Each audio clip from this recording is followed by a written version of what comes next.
hard to get an understanding of what I was saying. Okay, so your answer is you don't know what you're referring to. I don't. Okay. We're watching a partial video and a partial statement of clearly an interview I was doing. I don't know what date it was on, and it's definitely off someone else's Twitter or Facebook. I can't see it from here. Well, that's you saying you can't allow it to transfer power peacefully like Joe Biden wants and allow him to become our president because he did not win this election. That's you saying that, right? That's the partial statement on that video. Okay. Can we pull up? But do we see the whole thing? We can run the rest of it if Let's you'd see like. the whole thing. Sure, and there's another one on top of it, so we'll watch too. And we said they're different. I want to be sure that she has an opportunity to see what the difference is. Can I make a suggestion, Your Honor? Let's Yes. go back to the beginning of this one, and then we'll play it all the way through. Okay. That would be good. I agree. Let's do that.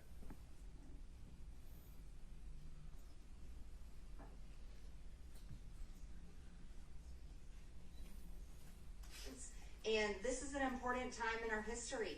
We can't allow this just to be gone, just to let it go. You can't allow it to just transfer power peacefully like Joe Biden wants and allow him to become our president, because he did not win this election.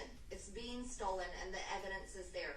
The mainstream media for 4 years talked about Russian collusion, conspiracy theories, and lies, and demanded investigations nonstop into Russian collusion. Nonstop. But yet they refused to. And this is an important time in our history.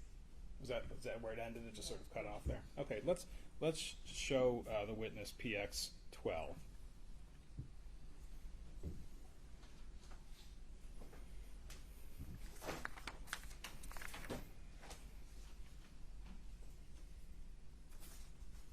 Let me hold off on that for 1 second. This video that we just saw, which we've marked as Plaintiffs 66, that's a video that you made in anticipation of objecting to the Electoral College count in favor of Joe Biden, right? I don't know. I don't see a date. It's not from my specific Facebook page. It appears to be from someone else's. Let's see the other video, number 12.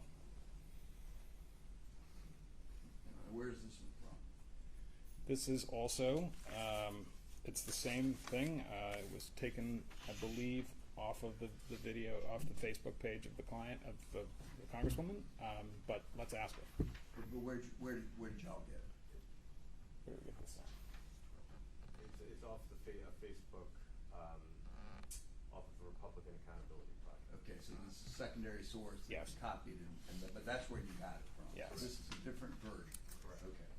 You want to play it? Hold on 1 second. And this one is also admitted into evidence, Your Honor, For what it's worth. for what it's worth.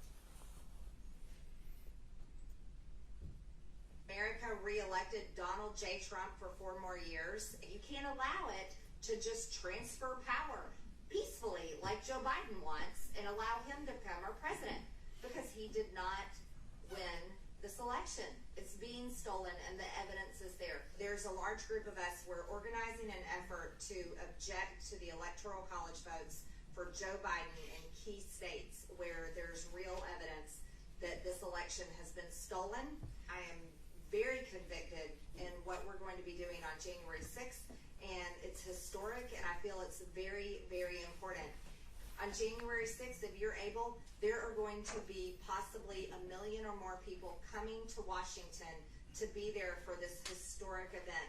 It's critical for everyone to show up and show the nation who we are. We aren't a people that are going to go quietly into the night. We are not a people that are going to be thrust into socialism without stopping it. Okay. Now that you've seen that clip, Representative Greene, do you agree that this is a video that you created in anticipation of objecting to the Electoral College vote on January 6th?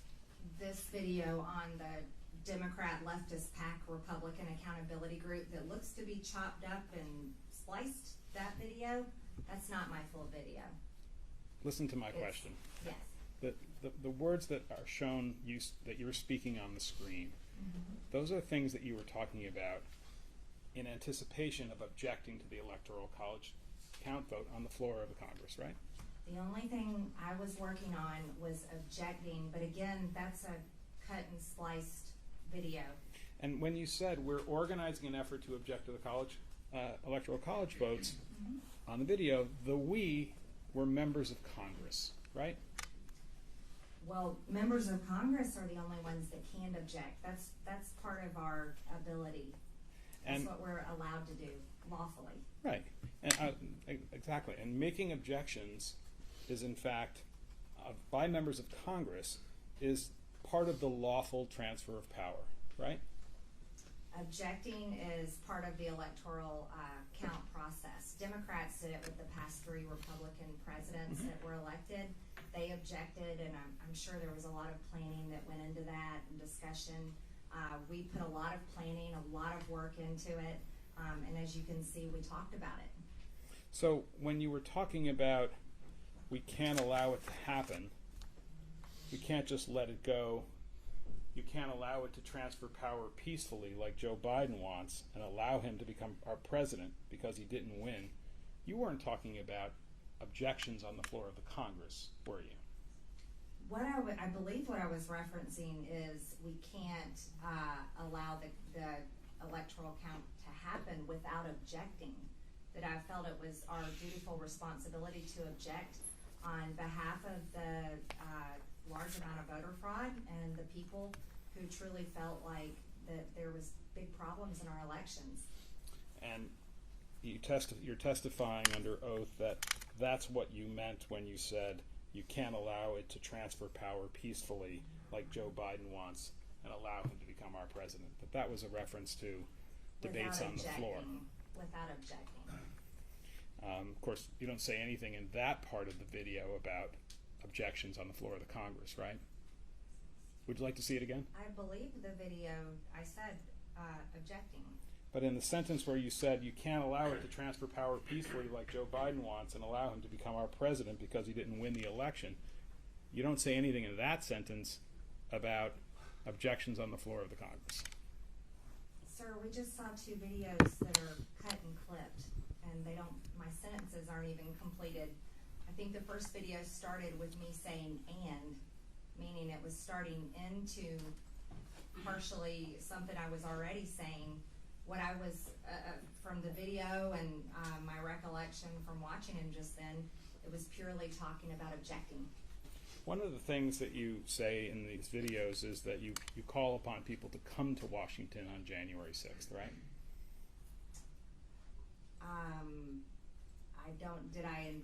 I don't remember every single word that we just watched. Let's look at it again. I think P12 is the one that includes that.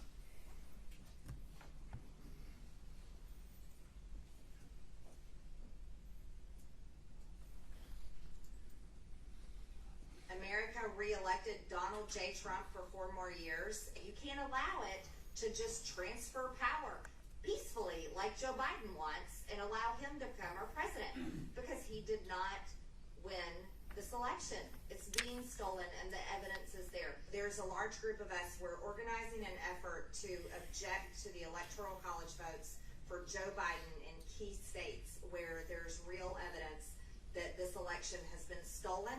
I am very convicted in what we're going to be doing on January 6th, and it's historic, and I feel it's very, very important.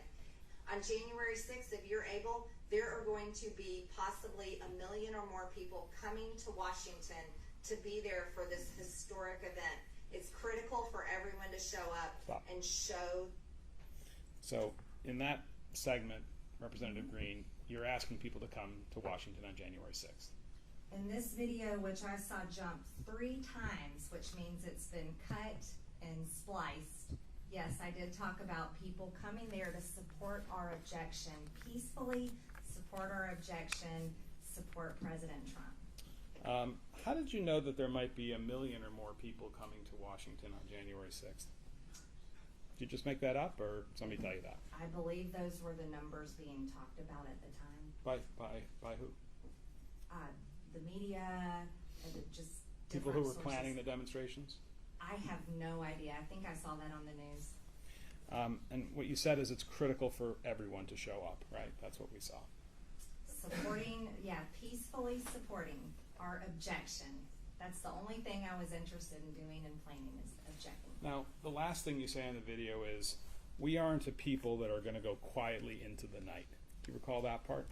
Yes. Okay. Now, that phrase, we aren't a people that are going to go quietly into the night, that's not something that you came up with on your own, is it? I have no idea what you mean. Well, that's something that you borrowed from a movie script, right? I don't know what you're talking about. Okay.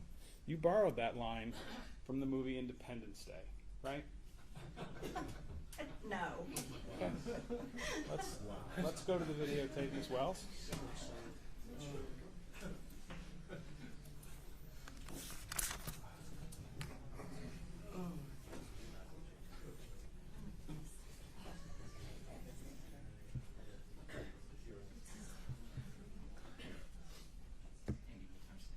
Oh, the timestamp is 108 to 144.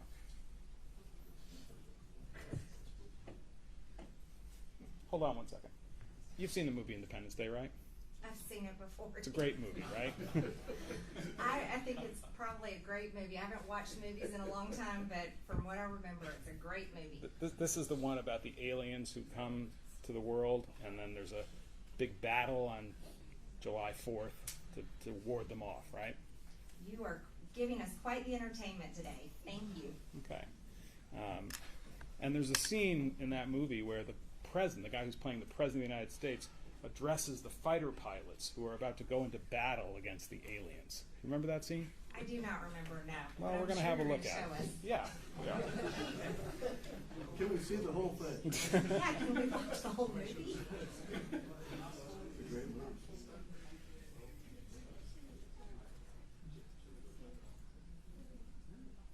We're fighting for our right to live, to exist. And should we win the day, the 4th of July will no longer be known as an American holiday, but as the day when the world declared in one voice, we will not go quietly into the night. We will not vanish without a fight. We're going to live on. We're going to survive. Today, we celebrate our Independence Day. Great scene, right? Yeah, that was a great scene. And the phrase that the actor uses there is, "We will not go quietly into the night." You heard that. Heard it just now, yes. And that's the exact phrase that you use in the video that we saw that was the previous exhibit. We aren't a people that are going to go quietly into the night. I don't view courtrooms and politics as Hollywood like you do. That is not the first person, I'm sure, that said that and won't be the last. And I don't recall getting any inspiration from this Hollywood movie like you're suggesting. So you were not communicating in referencing that film that January 6th was going to be a new kind of Independence Day. All I was talking about is objecting and standing up for people's votes in our elections. And by the way, Independence Day is July 4th, right? Yes, It's July 4th of 1776, right? that's right.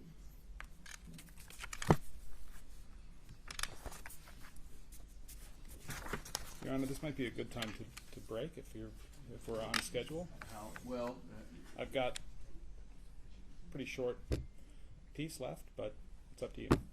I don't need a break. let's keep going with it. Great. Again, I mean, if we're talking, 30 minutes, we're talking 2 hours. Yeah, no, I don't think it's 2 hours. Ms. Greene, did you advocate to President Trump to impose martial law as a way to remain in power? I don't recall.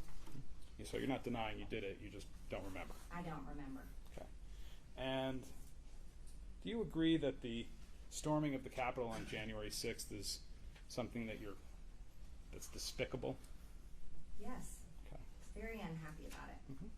Now, we talked earlier about a fellow named Anthony Aguero, right?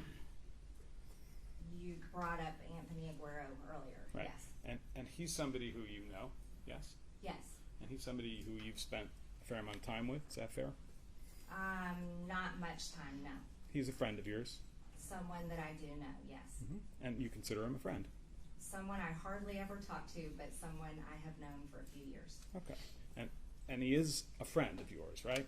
A distant friend. Okay. Someone I know. He refers to you as one of his closest friends. You've heard that, right? I have not. Okay. And you've referred to him as amazing, right? He does a lot of great work down at the border showing the illegal invasion constantly happening at our southern border. I think that's amazing, the footage that he shows and exposes. Okay. And you know that Mr. Aguero entered the Capitol the U.S. Capitol on January 6, 2001, right? I had heard that sometime after January 6th. And you've seen a picture of him in the middle of the crowd in the Capitol Rotunda on January 6, 2021. No, I have not seen that picture. Let's have a look at PX 13B, please.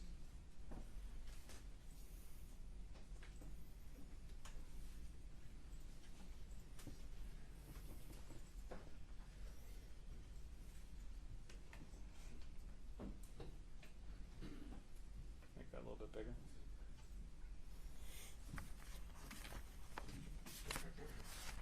Representative Greene, is that man in the red circle on the left of our Exhibit 13B, is that Mr. Aguero? I don't know. I can't really tell. If I told you that it was reported that that was Mr. Aguero and that he acknowledged that publicly, would that help you discern that that's who that is? I don't really buy a whole lot of what you say. You've been using CNN and Mother Jones and other terrible sources as your sources and showing Hollywood movies. So, but that's what you're trying to say now, but I don't know if that's him or not. I'm just asking whether if I suggested to you that he's acknowledged publicly that that's him in the Capitol Rotunda, would that help you identify him as your friend, Mr. Aguero? I don't see your evidence of him acknowledging that that's him. Okay. I think we can probably do something with that. Can I see 13, please? I think I have it here.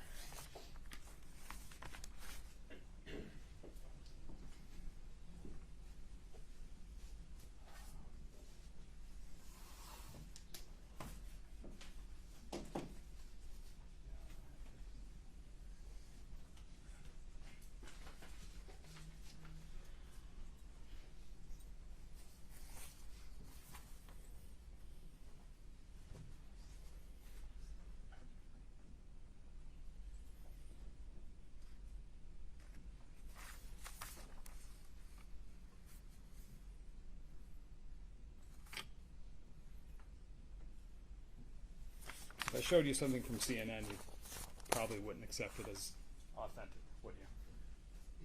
I think we've established that today. We'll move on. Have you spoken to Mr. Aguero since January 6th? I don't recall speaking to him now. Or communicate with him in any way, text, email?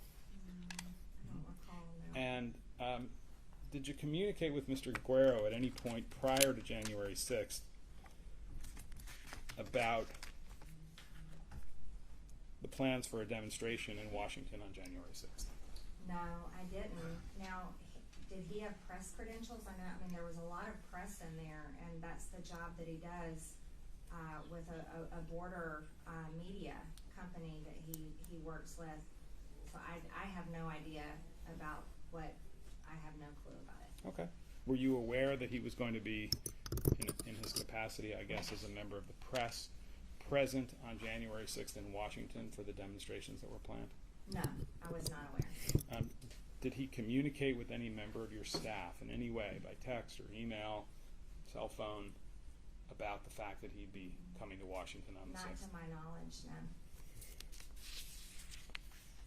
Did you ever discuss with Mr. Aguero the idea that on January 6th, as part of a demonstration, the U.S. Capitol was going to be flooded by people.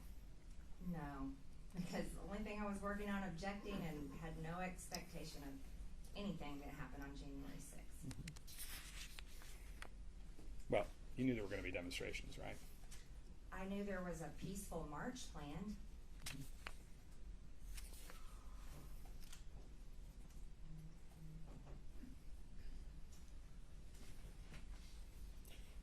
On January 6th itself, were you in contact with anyone who was involved in what you describe as the peaceful march that occurred that day?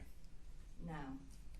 Was anybody from your staff, your congressional staff, or your campaign staff in touch by cell phone, text, email with anybody who was involved in the day's demonstrations?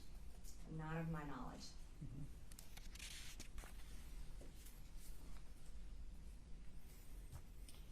At any time on January 6th, did you disclose to anyone outside the Capitol your location in the Capitol during that day's events?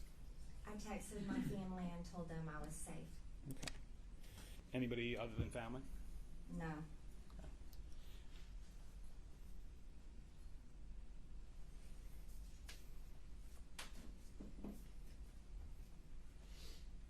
When on January 6th did you first learn that people were entering the United States Capitol unlawfully that day?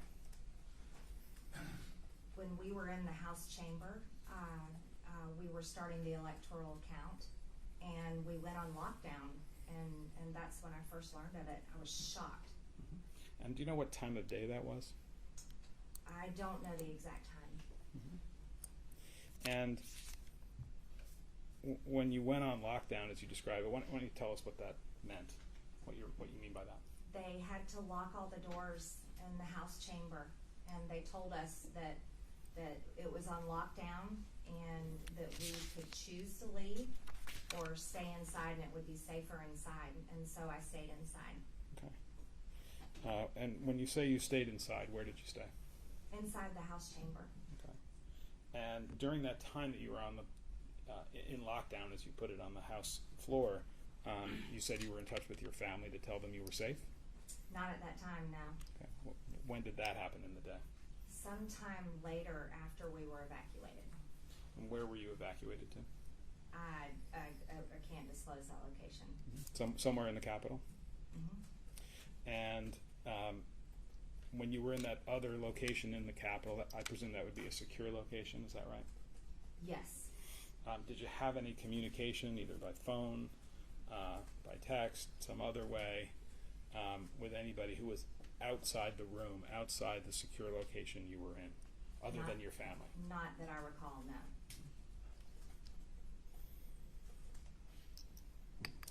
And when you were notified that people had entered the Capitol illegally, did you also understand at that point that there had been violence at the Capitol? I only knew what I was told. I'd heard a gunshot. We all heard it, and we were so confused. We thought Antifa was breaking in, or BLM, because of those were the riots that had gone on and on all throughout 2020, day in and day out. Just horrible riots all over the country, and that was the only thing that made sense to most of us. What do you mean by BLM? BLM rioters. Is that an acronym for something? Black Lives Matter rioters. That rioters that were attending the Black Lives Matter protest.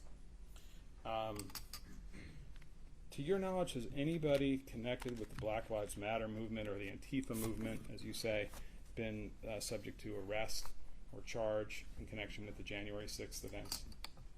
I don't know, actually. I know they were arrested all over the country much through 2020, and over 95% of them had their charges dropped, unlike January 6 rioters that are still in jail, some of them, Your Honor, pre-trial.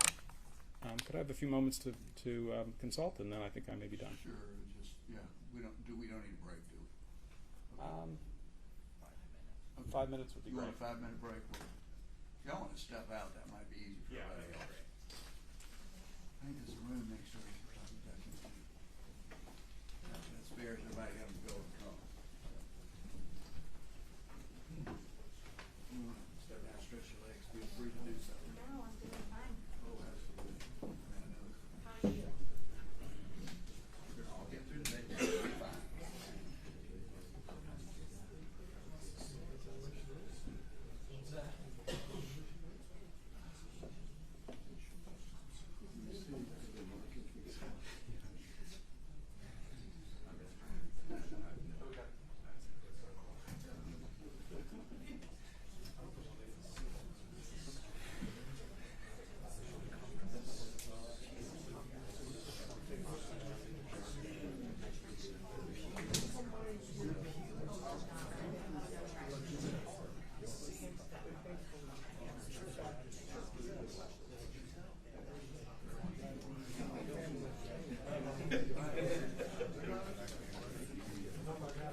Honor, can we approach for a moment? Sir.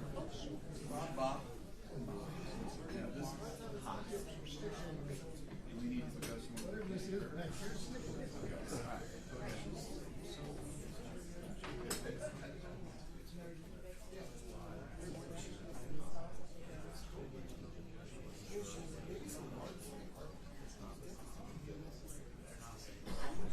I mean, the same video?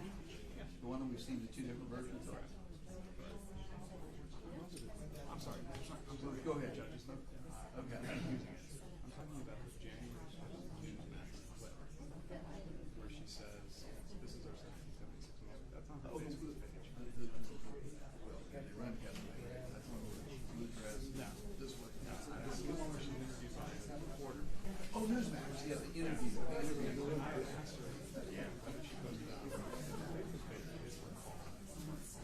So I want to show her that. It's live on the interview. It's very important. Whether she remembers the video. No. You can't, you know, you can't throw in evidence at us in the middle of the trial. No. Please. Theoretically, you could have something.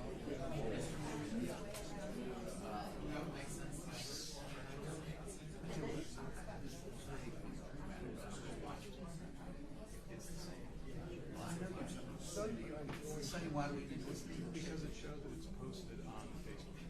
That's the only difference. We have is that she posted on the Facebook page. We learned about that in my closing. I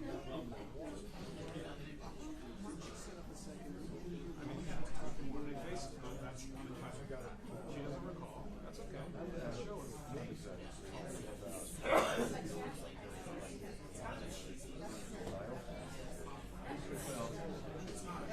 So the only question I'm trying to establish is that video is posted. Well, I'm conditioning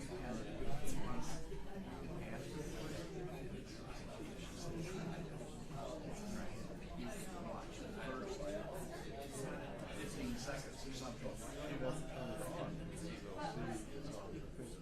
That's fine. If you want to stipulate that, that's fine. But you can show that, but then we don't need to watch the whole video. It's less than a minute, but it's a very important step.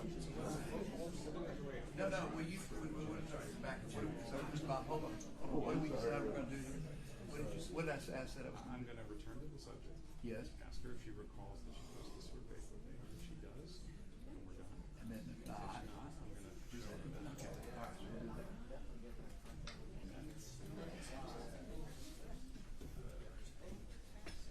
Bear with us. I'll do it. Okay, I got you. I need to get my notes on that.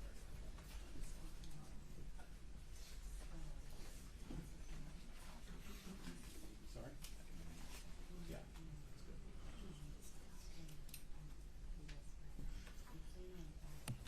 Thank you for your patience, Representative Greene, Your Honor.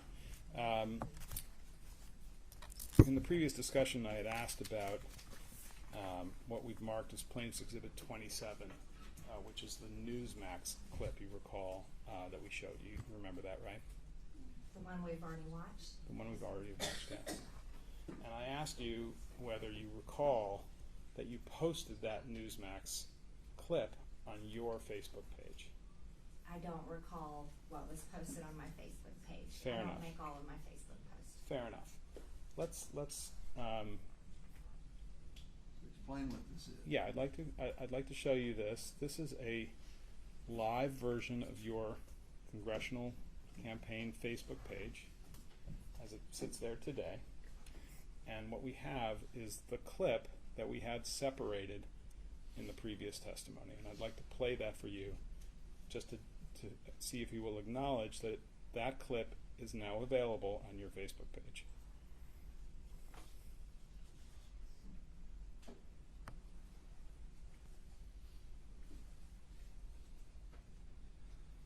No, it wasn't actually planned, but President Trump knows how much I support him. He knows how much I support our district, Georgia's 14th district, And so I was happy to go up there and encourage our voters to get out and vote. We can't allow our two Republican senators lose their seats to two radical socialist Democrats. So I was excited to get up there and also cheer on Senator Kelly Loeffler for announcing last night that she'll be objecting to this fraudulent stolen election tomorrow on January 6th. And I'm very excited that both of us women representing Georgians will be fighting for President Trump and fighting for the integrity of our elections tomorrow. What is your plan tomorrow? How do you plan to handle what could possibly go down in this joint session of Congress tomorrow? What are you prepared for? Well, I'll echo the words of many of my colleagues as we were just meeting together in our GOP conference meeting this morning. This is our 1776 moment. Ms. Greene, that's up on your Facebook page today, right? If that's there, then yes, it's on there. Right, and that's been posted since January 5th, 2021, correct? I didn't post it, but if that's when it was posted, then that's when it was posted. And things that are posted on your Facebook page are posted with your authorization and permission, right?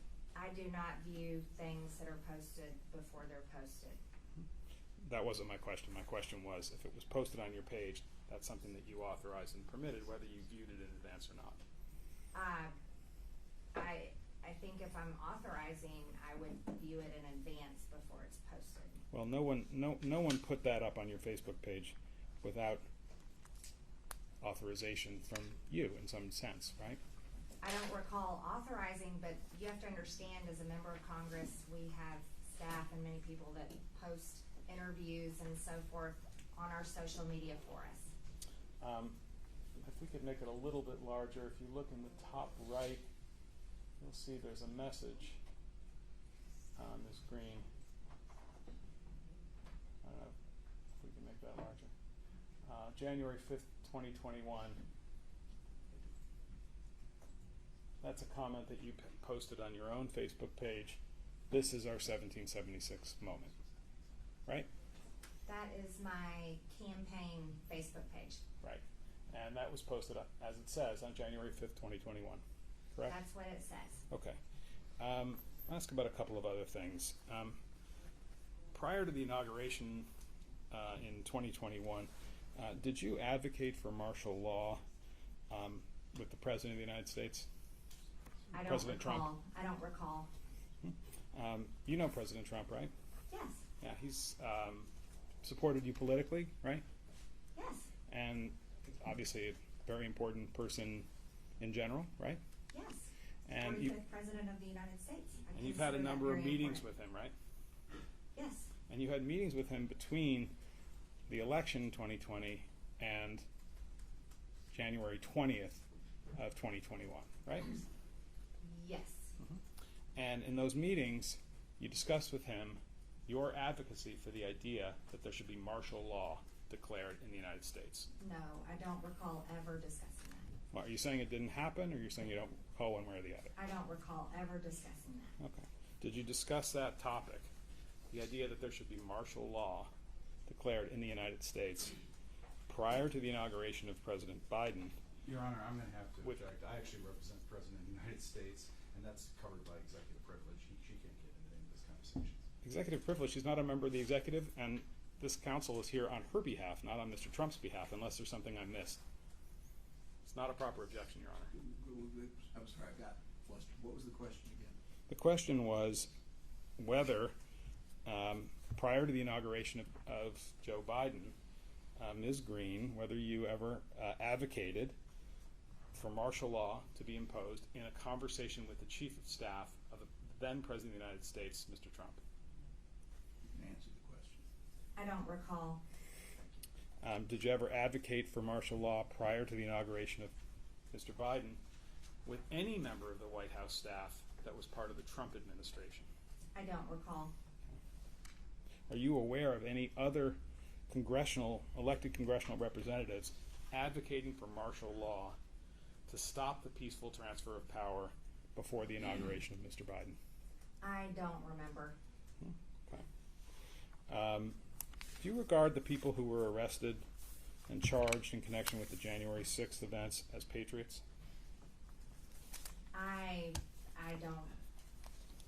don't think them being arrested and charged on January 6th affects the fact that they're patriots or not. Right, so you do regard them as patriots. Yeah, some of them are veterans, yes, some of them definitely are patriots. Okay. Can we have PX60 and PX40? Sorry. Which yeah. one's this? PX?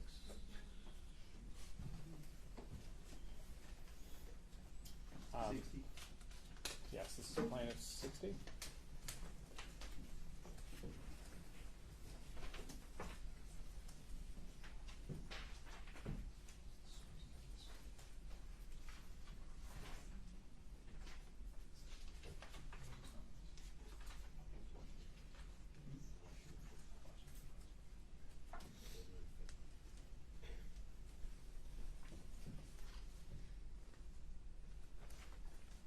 Ms. Greene, I've placed in front of you what we've marked as Petitioner's Exhibit 60, which is a story that appeared in the Washington Post on January 5th, 2021.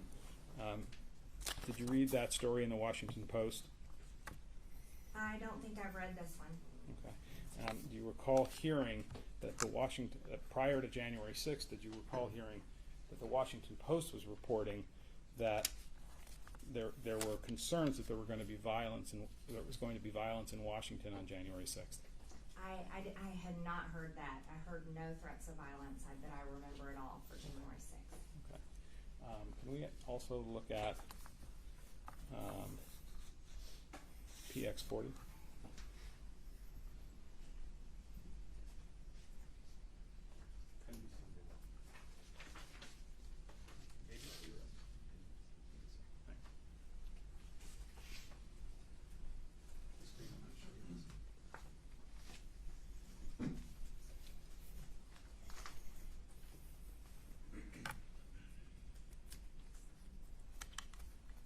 Ms. Greene, I placed before you a January 5th, 2021 article entitled "Violent Threats Ripple Through Far-Right Internet Forums Ahead of Protest."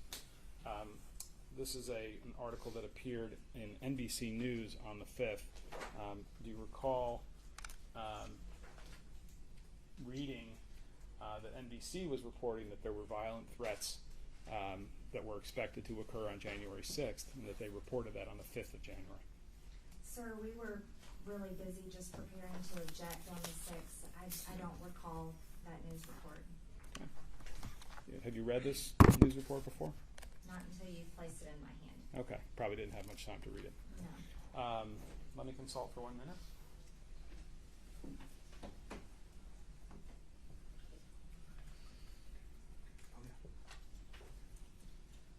One last thing, Ms. Greene. You told us early in the day that you were suspended from your Twitter account or permanently taken off Twitter. Is that right? Permanently banned. Banned. You're not banned from Facebook, though, right? No. And we saw your live Facebook page just a couple of minutes ago, right? You pulled that up. Yes, you did. Right. And on your Facebook page, you have directed that certain videos be removed from the Facebook page, right? I don't recall. One of the videos that you had removed was the one from February of 2019, where it talked about a sea of people and flooding the Capitol and violence in the Capitol in connection with the Fund the Wall matter, right? I don't know what you're referring to. You had your staff take that one down, didn't you? I don't know what you're referring to. Facebook never ordered you to take any video off your Facebook page, did they? I don't recall. I have nothing further, Your Honor. You want to proceed? I mean, Sure. you need a break? Oh, no. I'm doing great. Okay, as long as, again, I don't, if you're ready. It will not take long, and I assume we can have a break to get ready for final argument. Yeah, that'd be perfect. Thank you.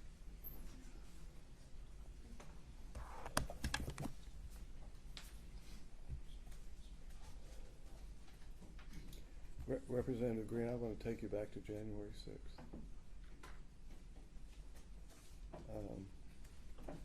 you've already testified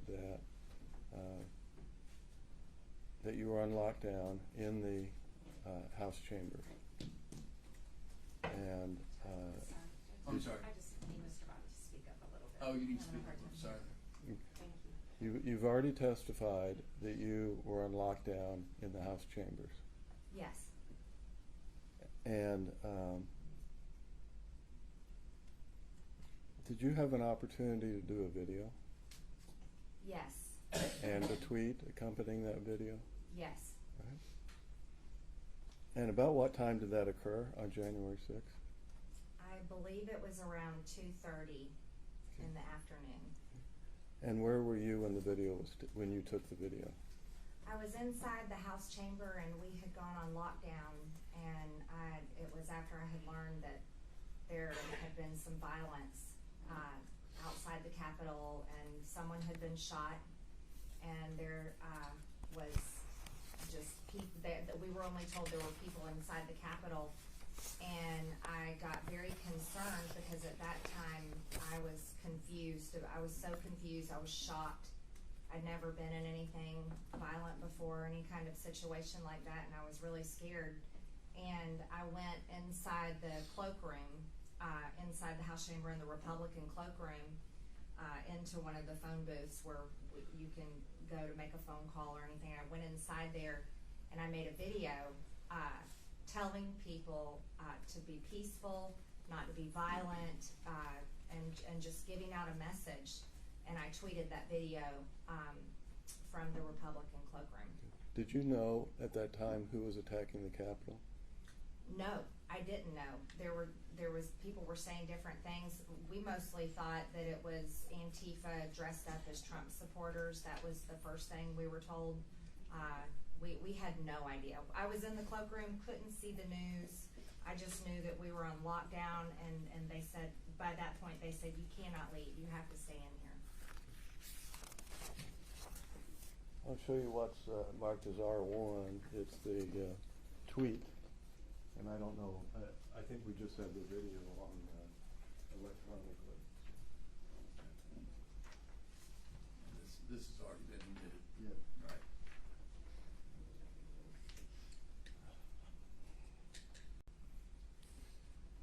Is this your tweet and is this your face? Yes. And for, did you say in this tweet, a message from the Capitol? Be safe, be smart, be peaceful, obey the laws. This is not a time for violence. This is a time to support President Trump and support election integrity. God bless. Yes. Would you show the video, please? R1. Somebody got that set up. I don't see Devin. He was setting it up from yesterday. Mr. Hamilton said he would play it here today. Dominic, wait a second, sorry. No, I don't see him recording. Yeah, Devin was set it up yesterday, or maybe the day before. I'm sorry, I didn't give him warning. Of course, everybody's here. I think that's a universal rule of life.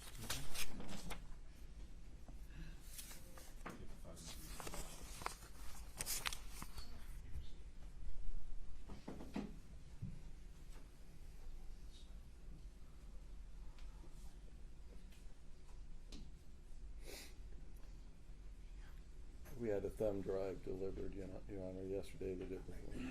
I know. Again, I apologize. Technology. Yeah. I'm sure that these are excellent. I mean, I have. This may be it. I have.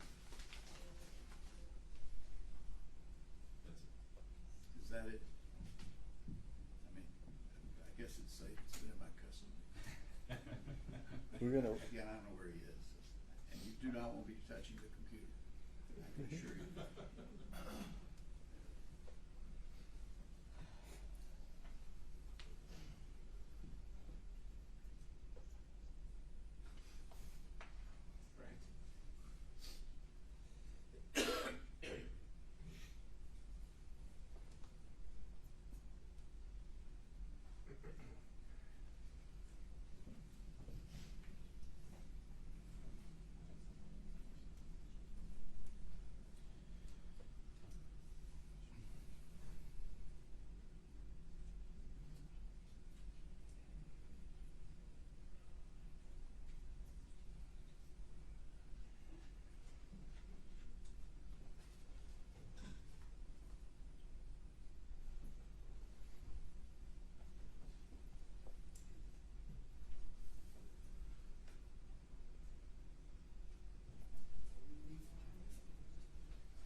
take 5 minutes. I mean, Okay. you know, people are not gonna leave and come back in 5 minutes.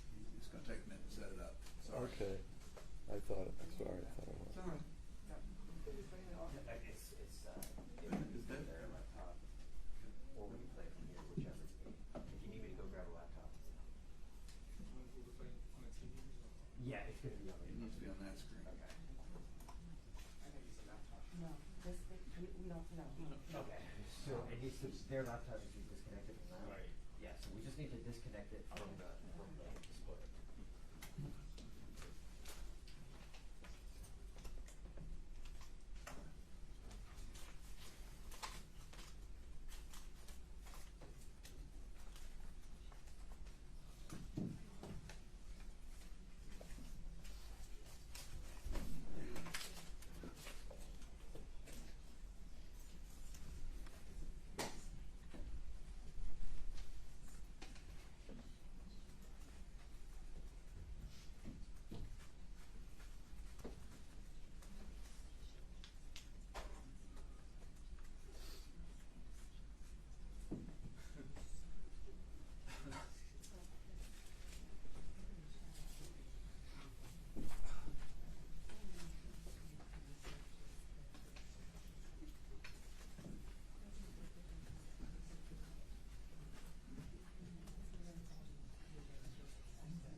remember, at the very beginning it was a little low, and it came up in sound, if I remember.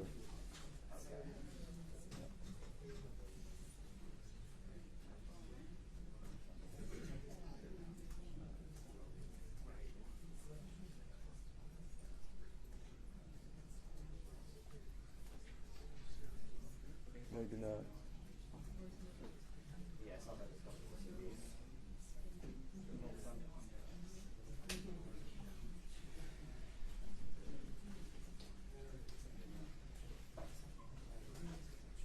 I think you're ready to play that. Bob? Is it ready? Yeah. Okay.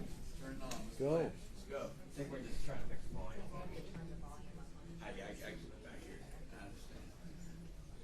Yeah, you'll need to turn that up. I've already seen it several times. So.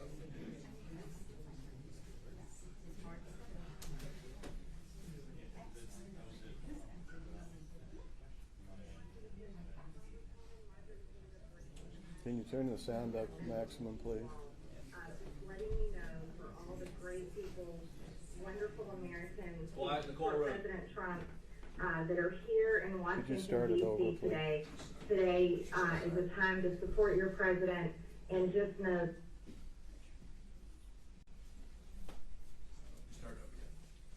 everyone, this is Congresswoman Marjorie Taylor Greene. I am sending out a message to you all, just letting you know for all the great people, wonderful Americans who support President Trump, that are here in Washington, D.C. today.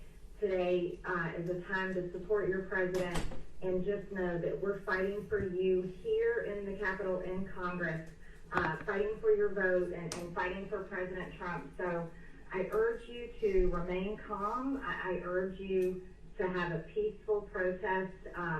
Make sure that everyone is safe and protected, and let's do this in a peaceful manner. This is not a time for violence. This is a time to support President Trump, support our election integrity, and support this important process that we're going through in Congress, where we're allowed to object.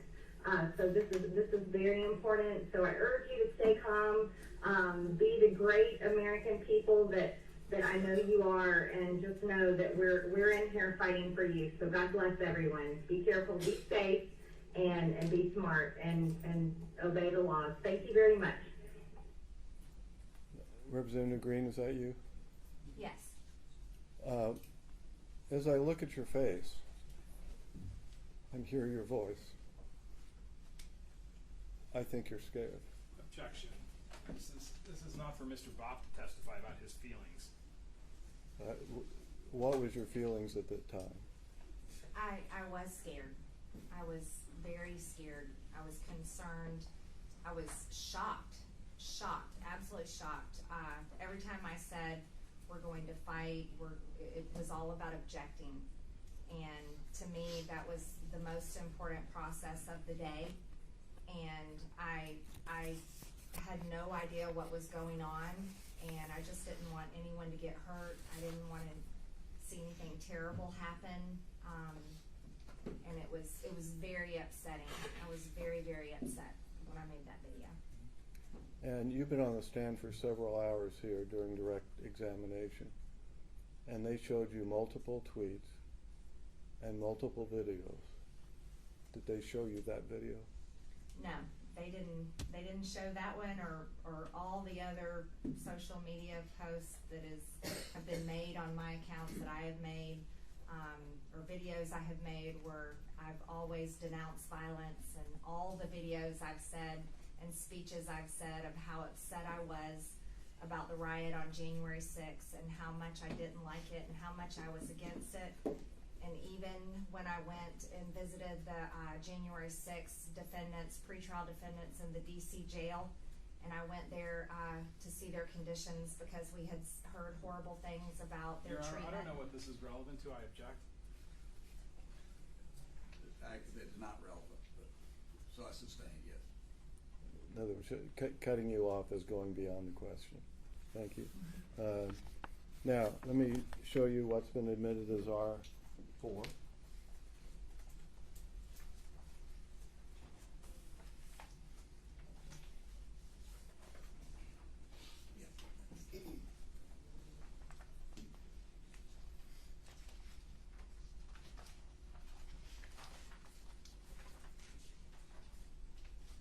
Now, this is a transcript of the video that's been admitted into evidence. And I want you to turn to page 2. And did you say these words? So I urge you to remain calm.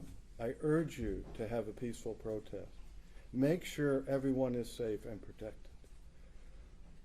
And let's do this in a peaceful manner. This is not a time for violence. This is a time to support President Trump, support our election integrity, and support our important process that we're going through in Congress, where we're allowed to object. So this is very important, so I urge you to stay calm. Be the great American people that I know you are, and just know that we're in here fighting for you. So God bless, be careful, be safe, and be smart, and obey the law. Thank you. Yes. I think there's a subsequent tweet that you did referring to the violence that occurred on January 6th. And it's P1P. And I'm actually not certain whether that has been admitted or not admitted. P1P. I do not believe it's been admitted.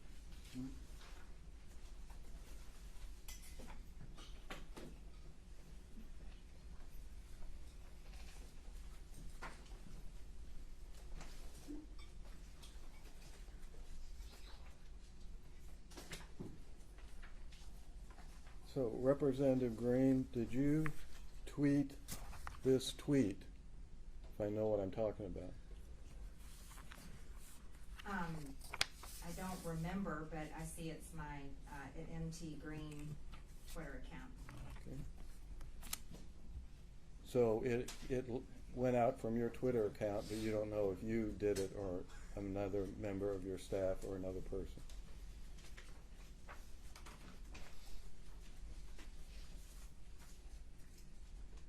I can't recall exactly, but I think I tweeted this one. Okay. Now, this says, and this what the date is January 12th, is that correct? Yes. Okay. This tweet says, I proudly stand with Representative Mo Brooks and everything in his statement, which you link to later on. The unhinged left is out of control, and their disgusting witch hunt is full of hypocrisy. Democrats are on record for support of violence all year. We did not plan, cause, and denounce, and that's capital letters, isn't it? Denounce the January 6th attack. I defend my honor and reputation. So was that the message sent out on your Twitter account? Yes, it's the same message I've said over and over again about January 6th. Now, FBI Director Christopher Wray testified before Congress soon after the attack. It was before the Senate on March 2nd, 2021. And this is R5, which has been admitted into evidence. And let me show you this.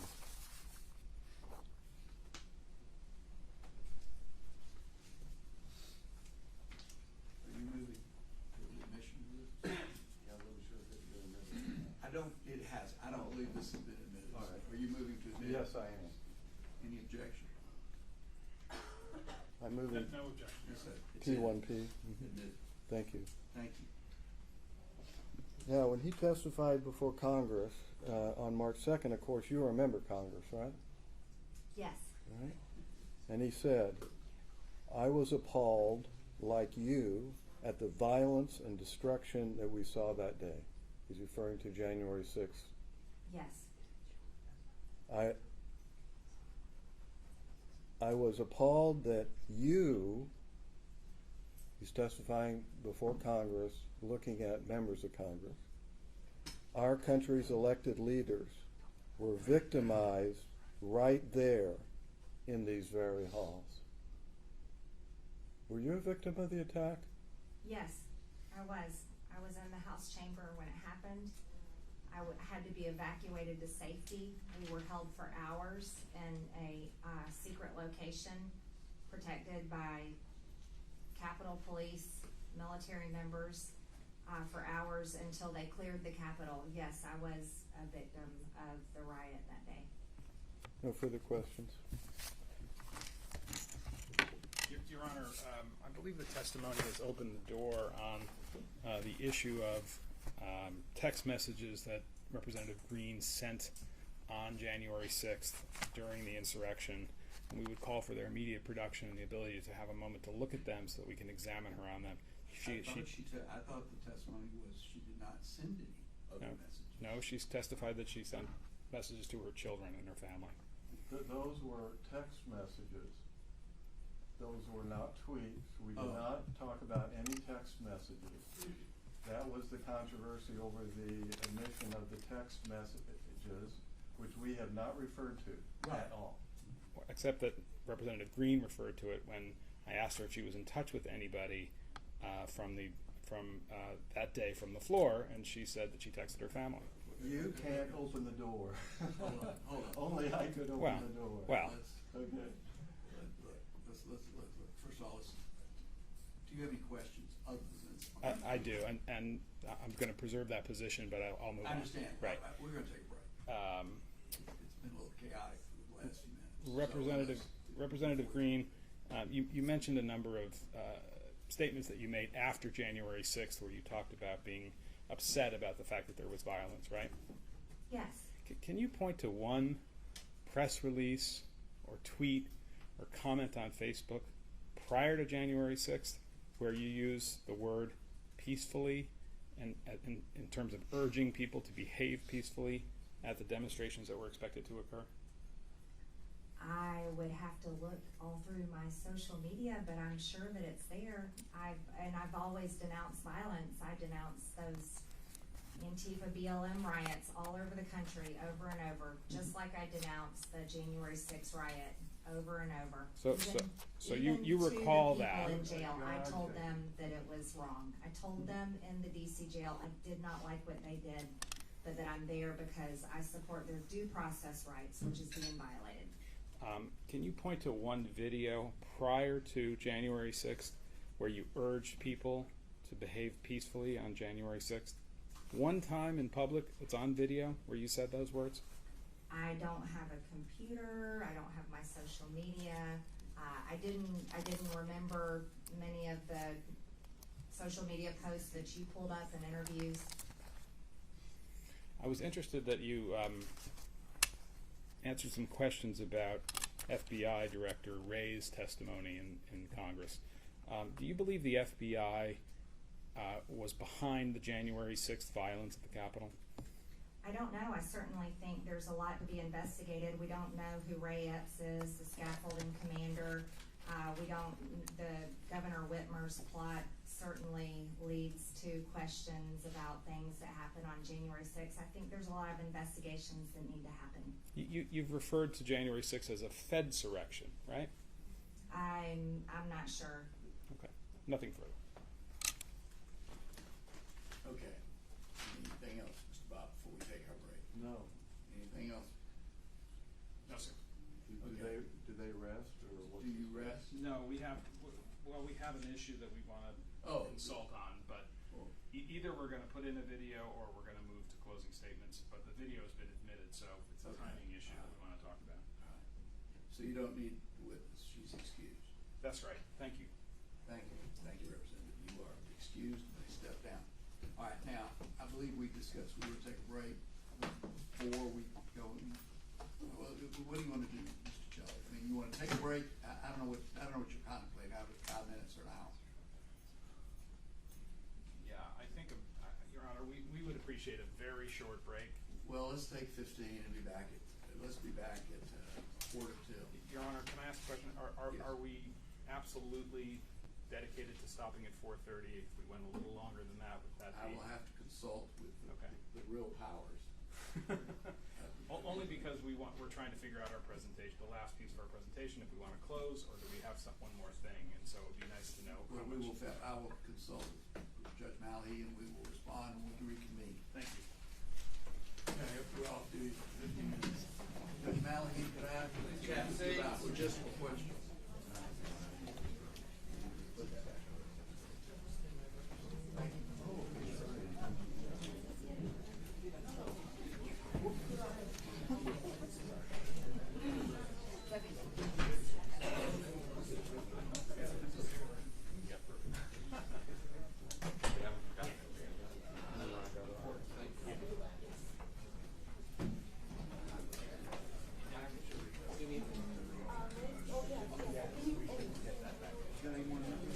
Y'all are good to exit. I'm gonna work on my fine. Mr. Shelley, they just, we'll go, I'll tell him. Could y'all let Mr. Shelley know that we can go, we can go. Just, and, with Mr. Bob. Mr. Bob? It's not. Mr. Bob? I just, we can't go past yeah, we don't turn in pumpkins at 4:30, so we go at 4:30. We do not. So we may go to 5 or 5:30 or whatever. Oh, Yeah. please. I just want to make sure we His have decision. everybody. Thank you. Never send.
Yeah, right? Okay, thank you so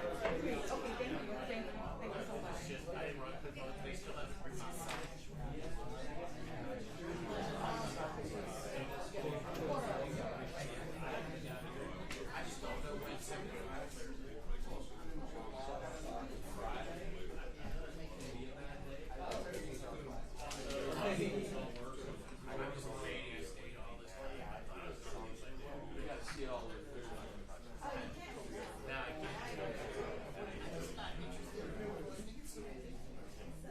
Do you remember any of your high school history?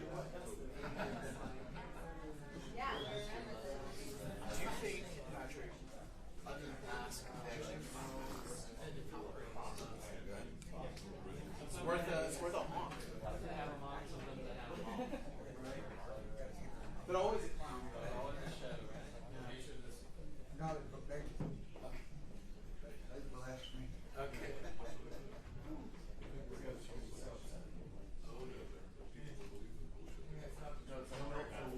Oh, yeah. Blame it on the Democrats.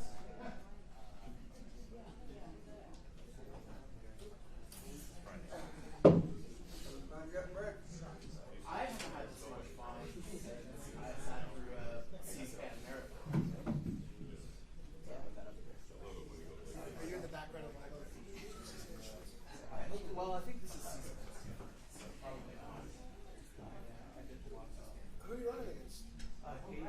Oh, you're running against. Are you the only challenger? There's two. That's going to be a hard race for me. No, I just don't know much. There's two. There's Luke Martin, he was the Martin chair up there. Yeah.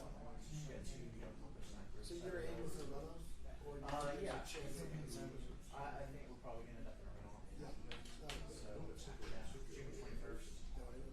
Trust me. It's not the camera. Yeah. One way or another. It's gonna be a slog. Yeah, used to approach it because it's live on it, so. Yeah. Right. Well, I mean, as a candidate, probably as a media analyst, probably, Well, or over it after. yeah, I mean, but there's advantages for the incumbent as well. No, I think a longer progress is absolutely challenging. Absolutely. I think one of the reasons it's shortened instead of gerrymandering for cross-party challengers and by shortening the primary counters roughly 6 weeks with early voters, they're able to kind of take some steam out of The counting of that, though, is the incumbent. So you think they shortened it to help challengers? Oh yeah, I think so. See, mine is that I've seen some of the campaigns, I mean, it's just a process of voting. but I've seen some of the challenger campaigns that have to completely staff up, like right after. I suppose takes you a week or two for that. I suppose if you are talking like a governor jury or something like that, where you've got like staff that just eats hundreds of thousands of dollars, it probably could help in some way. But I think on county and state house, I think it's the opposite. Yeah. So I mean, at least on a big statewide race, you're usually you're usually getting enough attention. Yeah. Anyway. You got a lot of constituency. So your district is downtown Rome. Right. Most of the country. Yeah, so it used to be just a very small part of the county. She took in part of what used to be 14 Fort Marshall and Colton. So it does have a bit more of the county at this time. Yeah, she picked out more of like the working class areas that were closer in. So like Lindell and part of our Marjorie area was Eddie, which is the left. So he's got the other, he's got the northwest on the side. Gotcha. So he has the sort of more conservative parts, maybe? Right, the more rural part. More rural parts? Yeah. She definitely has like The establishments. Yeah, sure. Yeah. And my aunt, Levon Ford, was in Douglasville forever. Okay. They moved to Charleston. They lived there. He was a public defender. Okay. But he had, I know, first name, Shed, he was a Republican there. yeah, I'm sure. I'd go up to go cover Republican events there, and I'd bump him in. So bumping him at the Red Lobster. Right. You know, and I would have been a Republican woman. no, it was a 100-hill event at the Red Lobster. Okay. Yeah, and I was You going never give us any love anywhere. He's a bad dude.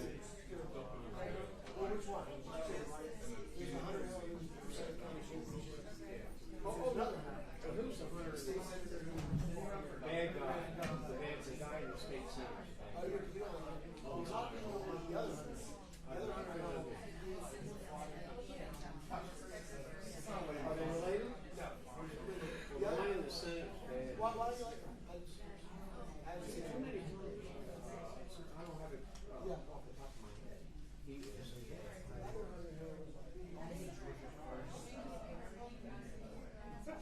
Which Hunter Hill?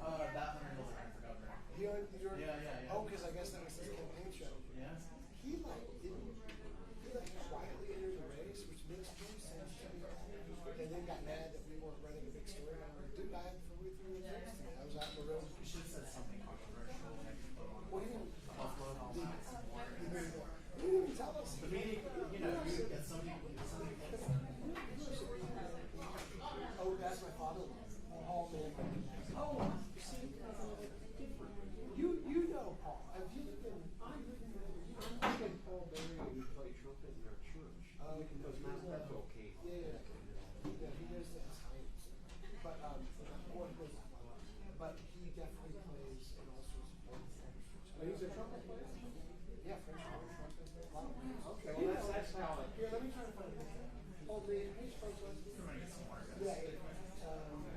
Let's see if I have all these pictures. Just spell French.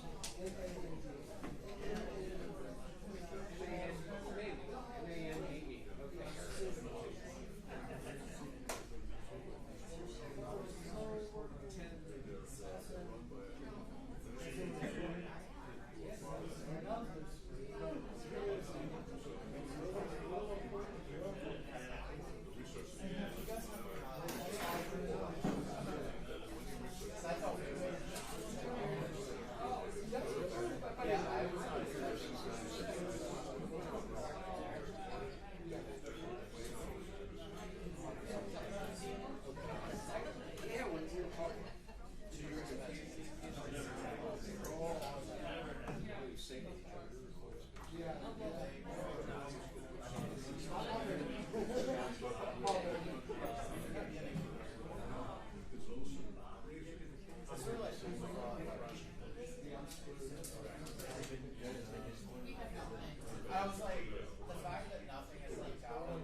did. Thank you. We can go as long as. Very much appreciated. Very much appreciated, Your Honor, and I appreciate counsel on the other side as well. So let's see, where did we? So, Your Honor, there are two last matters of evidence Okay. before we rest. We would apply for the entirety of P1 and P2, which are the tweets reflected in the ProPublica report and the Lofgren report, to be admitted. We believe that Representative Greene's testimony about how her Twitter account was operated, that she authorized tweets to be issued, is sufficient foundation for them to be admitted. And so we would ask that those two sets of plaintiff's exhibits be admitted. Mr. Bob? Yeah, if they, well, it'd been a lot. Oh my goodness, sorry. It made a lot more sense if we, if that had happened at the time, at each time, because just because it's authenticated doesn't mean it's admissible. Well, that's why I'm asking, Right. what's your position on this? There were a number of them that we went over, and then there were some that I don't believe we went over. And then I think there was one you requested to be admitted, so. And it was. And it was. Yeah. It was.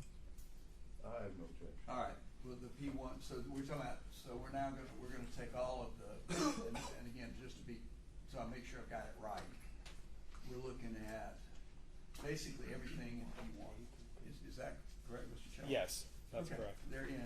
Great. They're in. And P2 as well, which is P2. Lofgren. Now, wait a minute. That's a different kettle of fish. What are we talking about? Are you talking about the whole thing? Yes. These are her social media posts.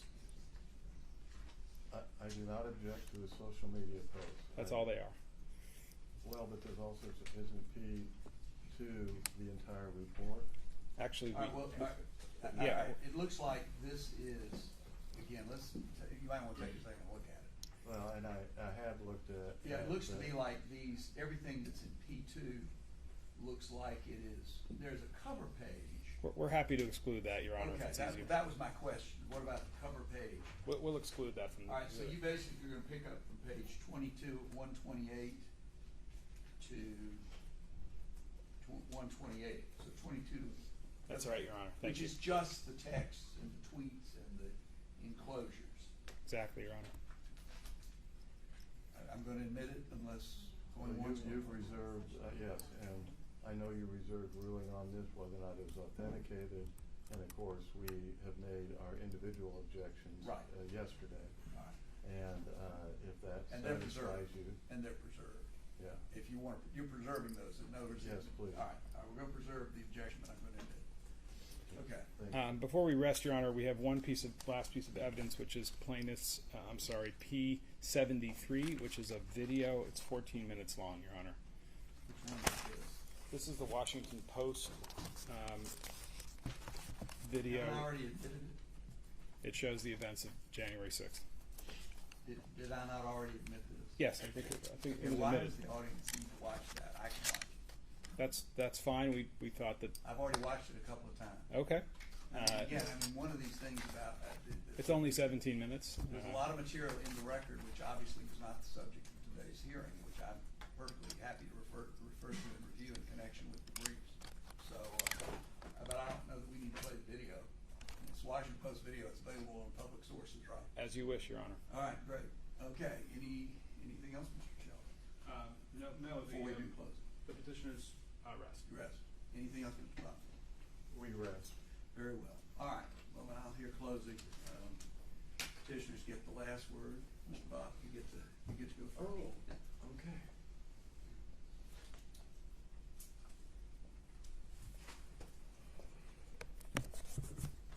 Thank you, Your Honor. I again want to talk about the law, and then I'll talk about the evidence that has been submitted and whether or not that evidence meets the correct legal standards that we believe are applicable here. Of course, we enter procedure under North Carolina State Law 22-1-5, which permits Secretary of State to remove someone as a candidate for office if, one, they do not qualify as a candidate for office, or number two, if they are not eligible to take office, and in this case on January 3rd, 2023. Now, they assert a disqualification under Section 3, is that Representative Greene engaged in insurrection or rebellion after taking the oath of office on January 3rd, and I assume, even though they're not clear, on January 6th. Section 3 also provides that, quote, Congress may, by a vote of 2/3 of each house, remove such disability. In other words, remove the political disability of not being able to take office by taking the oath, which is the trigger. And they can do that at any time. You can see the wording of the last sentence is not time limited. In other words, it could have been done last week. It could be done next month. It could be done on January 3rd, 2023, when Representative Greene presents herself, and before she's sworn in, Congress could pass a statute under Section 3, the last sentence, and she would then be qualified to take office. How in the world do we know right now that she will not be qualified on January 3rd, 2023, when Congress at any time, either for her in particular or for a class of people, as Congress has done. In fact, there were thousands of individual amnesties granted, and then 2 general amnesties granted by the Congress. They can do that at any time. It is impossible for this court to know at this time that she is not eligible to take office because of that contingency that can be exercised by Congress at any time in the future, up until January 3rd. That means this is nothing. She cannot be viewed as disqualified today because it cannot be determined that she is ineligible for office on January 3rd, 2023. That should end this. Now, second,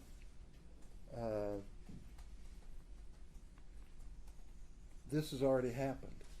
The amnesty has already been granted. The simple argument about this is the 1872 Amnesty Act relieved the disability under Section 3 to, quote, all persons whomsoever. Representative Greene is a all persons whomsoever. And it relieved the political disability that Section 3 imposed. And by the way, the word imposed here is a past participle, meaning that phrase, imposed by Section 3, is an adjective regarding what political disabilities are we talking about. Because absent that modifier of political disability, it could be you are a felon, you lost your civil rights, and we're giving you amnesty from the political disability that you cannot take office as a convicted felon. So the only way to know what political disabilities we're talking to is the past participle. I didn't know this at the beginning, Your Honor. The past participle imposed by Section 3. Now, we also know that Section 3 is both retrospective, because it affected anyone in the past that had engaged in insurrection or rebellion after taking the oath and disqualified them from office. But it also had a prospective effect, because why would we be here? If it didn't have a prospective effect, what would be the basis to apply this to Representative Greene? So we know it has both perspective and retrospective, and in the Amnesty Act of 1872, it was removed. That retrospective or prospective political disability under Section 3 was removed for all persons whosoever. And the district court in North Carolina agreed with that analysis. That case is now on appeal. The district court here in Atlanta did not, and that case is on appeal. So you get to be the tiebreaker. All right? Now, we also know that when the 1872 Amnesty Act was adopted, that they did intend it to be both retrospective and prospective because of the wording of the 1898 Amnesty Act. The 1898 Amnesty Act, after the phrase disabilities imposed by the third section of the 14th Amendment of Article of Amendments to the Constitution of the United States, inserted the words heretofore incurred. That is not in the 72 version. So Congress knew very well how to do a retrospective amnesty if they chose to do it. Because in 1889, that's exactly what they did. A retrospective only amnesty based on the words heretofore incurred. So, in accordance with the English language in the terms of construction, we can't treat heretofore incurred as like, surplusage or something. It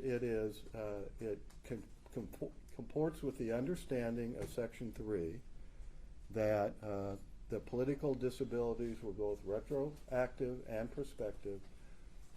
In 1872, the wording of that amendment, of that act, encompassed both. The 1898 wording only referred to retrospective. Now, we heard some, interesting things, about the history of our country from my fellow Hoosier law professor. But he admitted that when Congress considered the 14th Amendment in Section 3, there was not a word about any other insurrection or rebellion other than the Civil War. And that means that history about Shays and about the whiskey rebellions, as interesting as they are, simply played no role. In other words, that was a historical occurrence. There is no evidence, even if we need to look at legislative history, no evidence that Congress considered that at all. So, I will soon be talking to you about what we do know about what they thought in 1867. But now,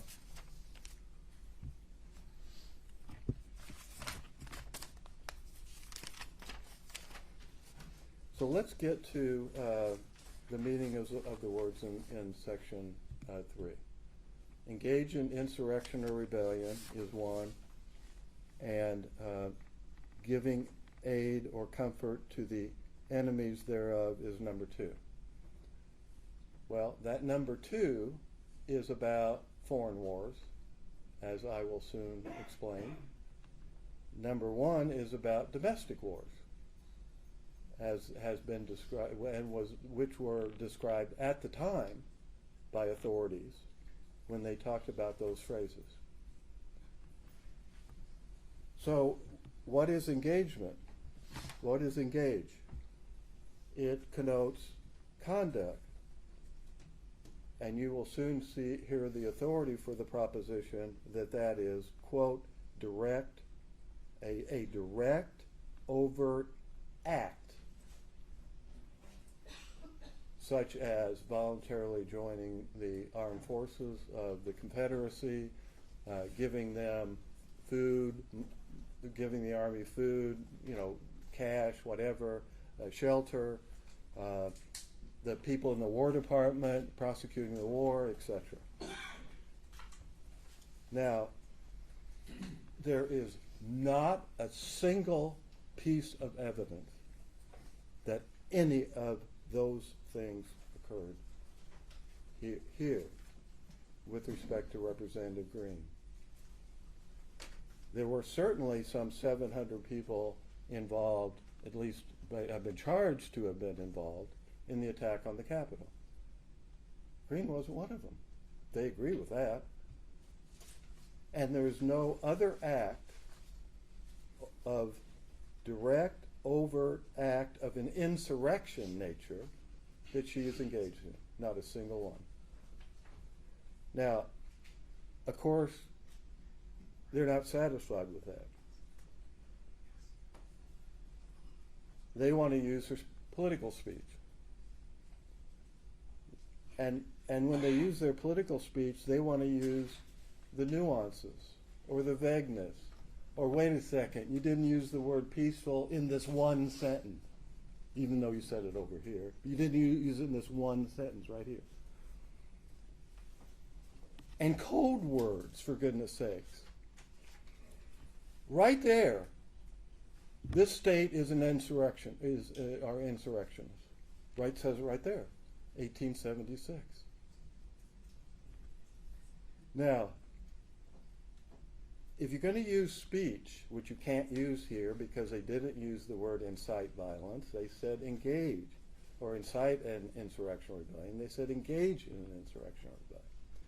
But it is instructive.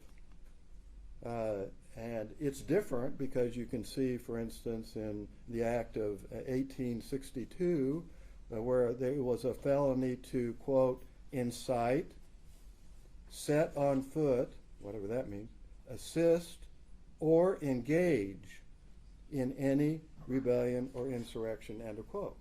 That's codified at 18 U.S.C. section 2383.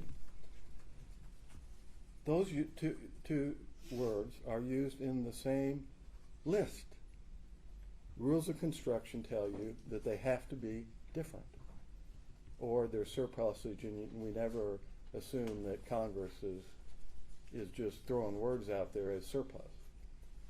So they necessarily mean a different thing. Brandenburg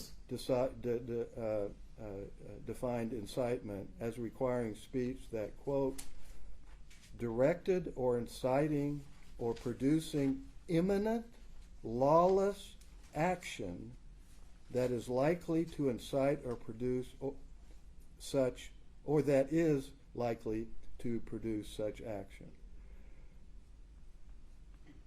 Producing imminent lawless action. Now that's very restrictive. That's very limiting. And of course the reason is the protection of the First Amendment, which we have now seen on full display here. Full display. The danger of construing words way beyond their meaning to allow political opponents to smear their opposition in a court of law. I know I understand the constraints Your Honor is under and the role that you play, and they have exploited that to the max. Well, what are the words that do not amount to insurrection? Well, we know there are words like that, or statements like that. Ku Klux Klan leader, quote, advocating the duty, necessity, or propriety of crime, sabotage, violence, or unlawful methods of terrorism as a means to accomplish industrial or political reform. And the court said, that's advocacy, that's not incitement of violence. A representative of the NAACP said, if we catch any of you going in any of them racist stores, we're going to break your damn neck, end of quote. That's in the NAACP case. That is advocacy, not incitement for violence. And a Vietnam War protester. We're taking the effing street again, end of quote. Not incitement for violence, but advocacy, protected by the First Amendment. So we know the kind of words that will be considered that. So what do we have from them? We have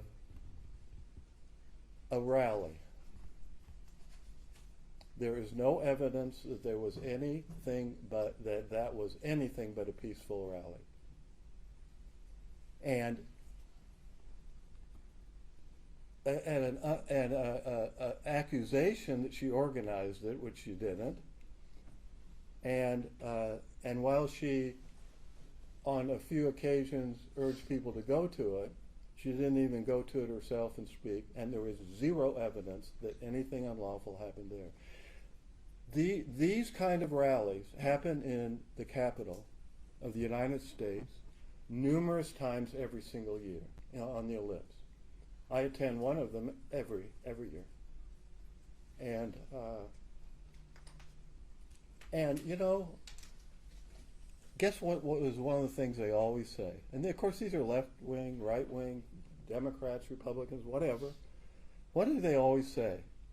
Well, once we're done here, go to the Capitol. Tell your representative, to vote for our issue. Okay? That, in their world, is calling for violence.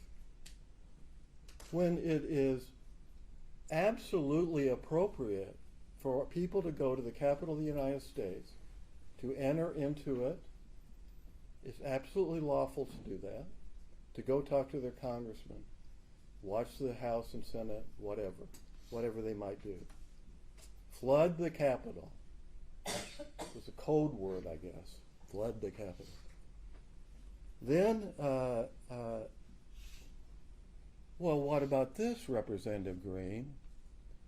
Did your staff take anyone on a tour of the Capitol between January 3rd and January 6th? Did any of you give any maps of the Capitol to anybody? What are they talking about? Congressmen do that every single day for their constituents. Is giving a tour or giving out a map some sort of code word, or to be viewed as what? Participating in a lawless riot? Oh, but 1776. Or what about Independence Day? Or how about talking about the Declaration of Independence? Or what about talking about the Revolutionary War for our independence? These are now code words for advocating a violent overthrow of the government of the United States. What an outrage. They want to hijack and cancel words like 1776, the Declaration of Independence, Independence Day, and the American Revolution. What about, oh no, defense of the Second Amendment?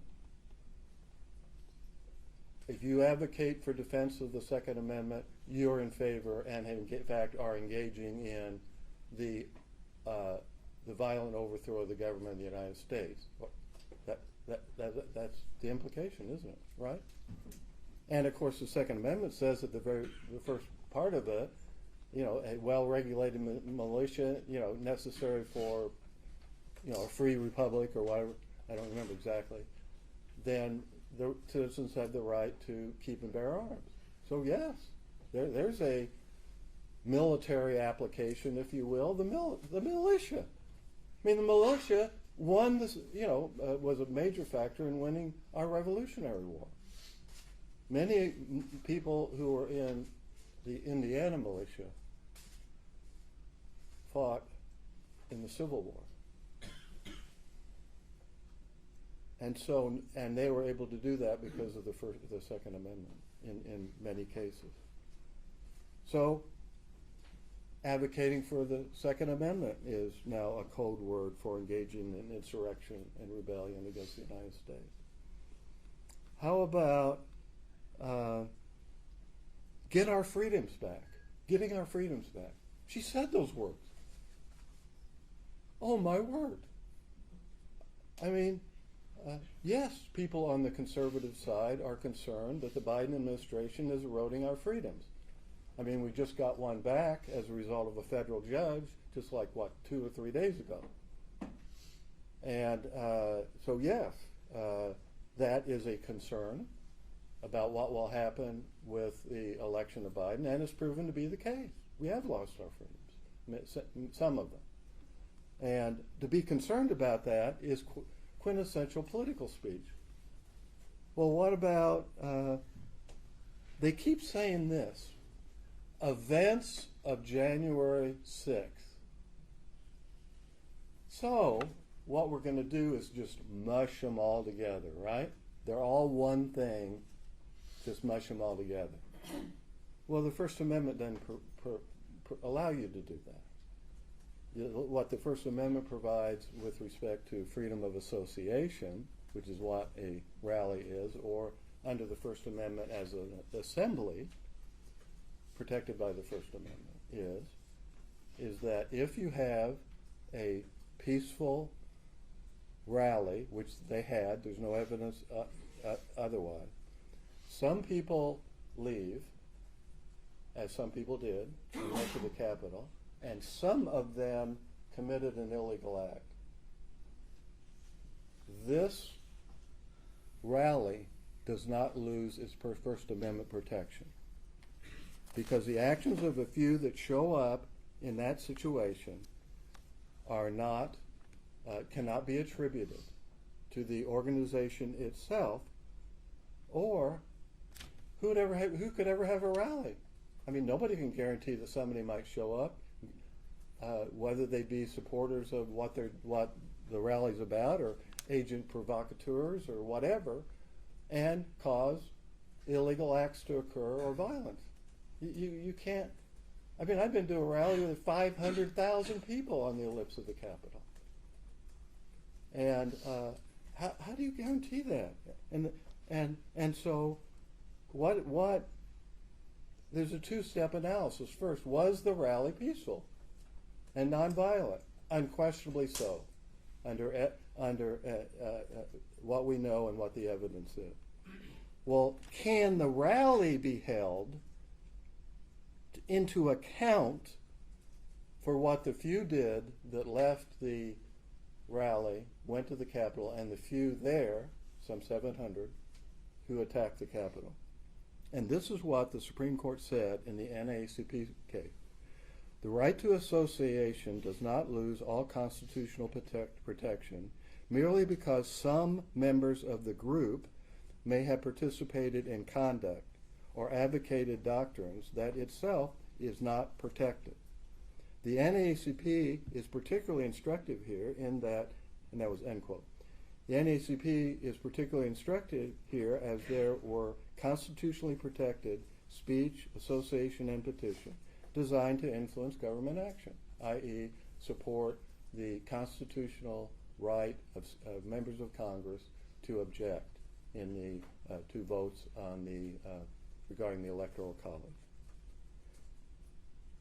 Along with the illegal actions by a few, but the acts of the latter don't strip the others of their First Amendment rights where the government failed to prove that, quote, the NAACP authorized either actually or apparently the unlawful conduct, either authorized it or ratified it, actually or apparently. There's no evidence of that.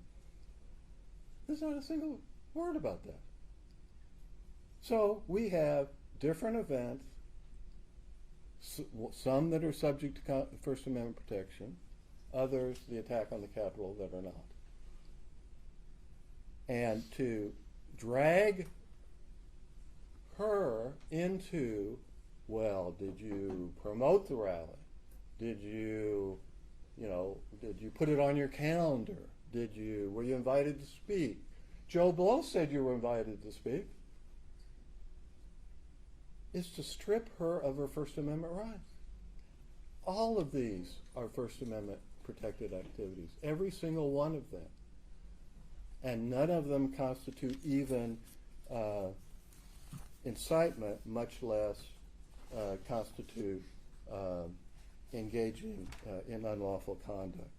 Now, of course, the question of the quote insurrection.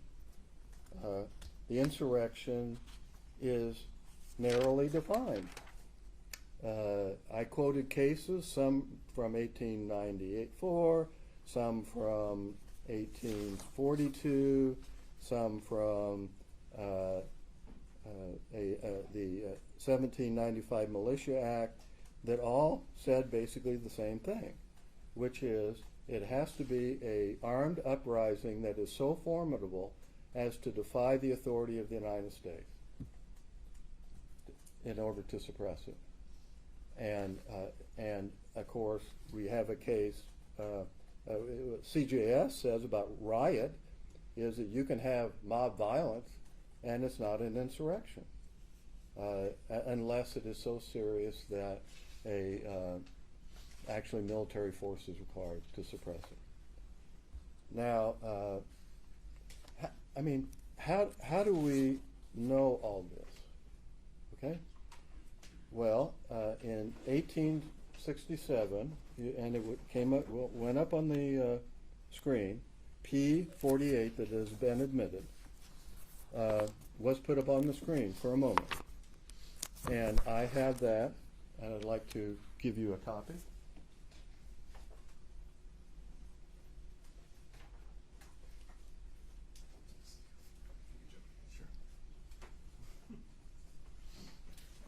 Now, I don't know who can read the exhibit as presented. Okay. I confess I cannot. However, therefore, what I have done is at 3 o'clock in the morning, Thursday morning, I figured out how to not only, zoom it, okay, to make it larger, the applicable sections, but copy them. So I did that. And those are the attachments. All right? Now, because it was 3 o'clock in the morning, I kind of screwed up on my numbering, so it's 1A and 1B, and then I go 2 through 14 or so.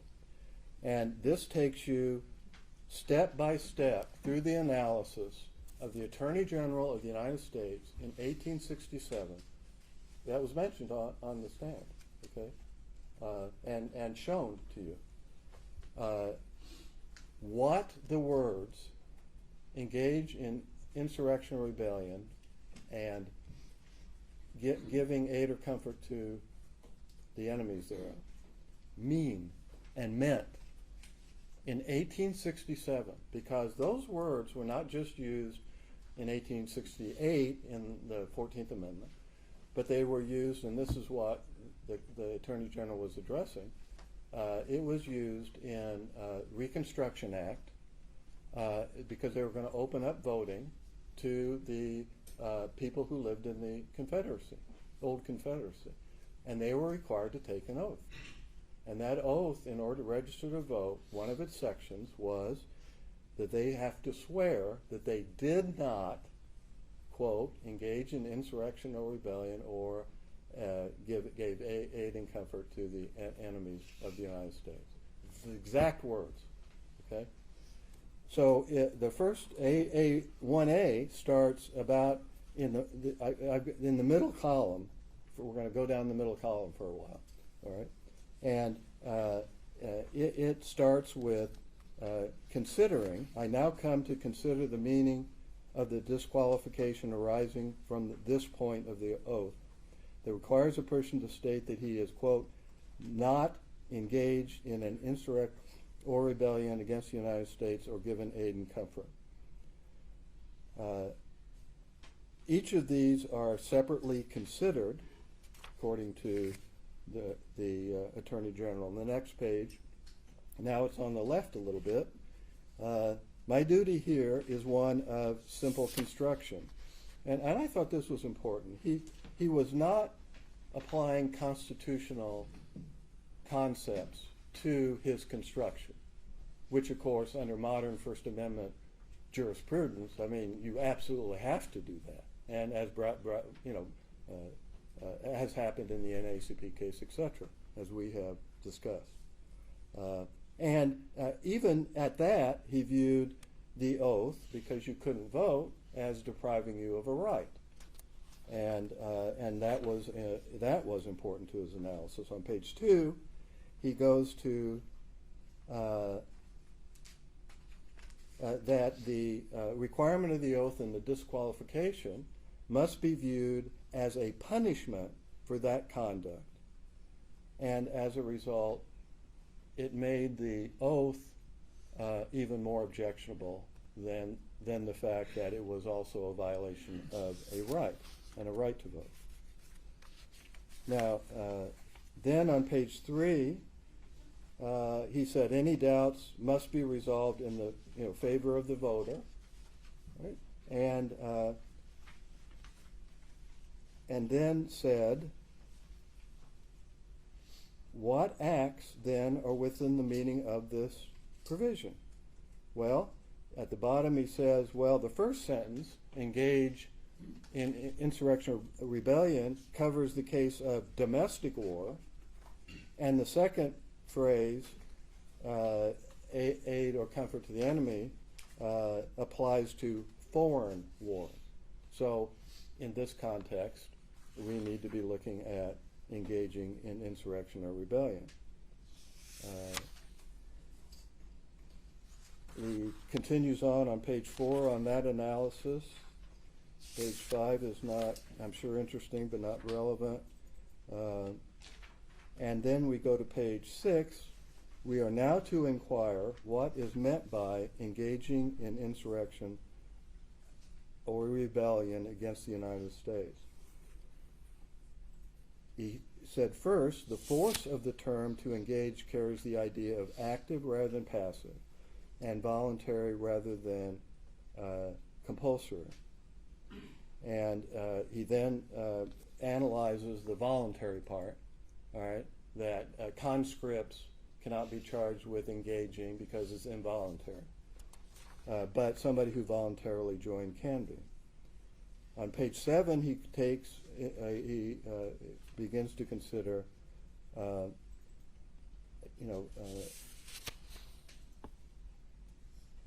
the question of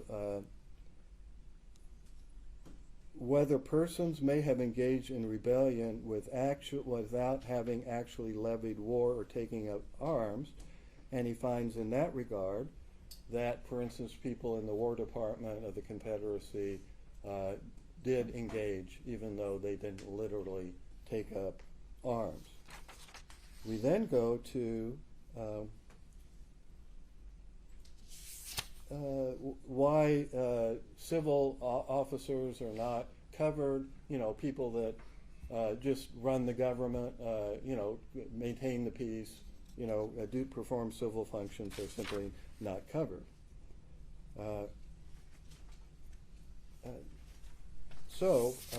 And he continues that discussion on page 9, that I now concur in what amounts to individual participation in the rebellion.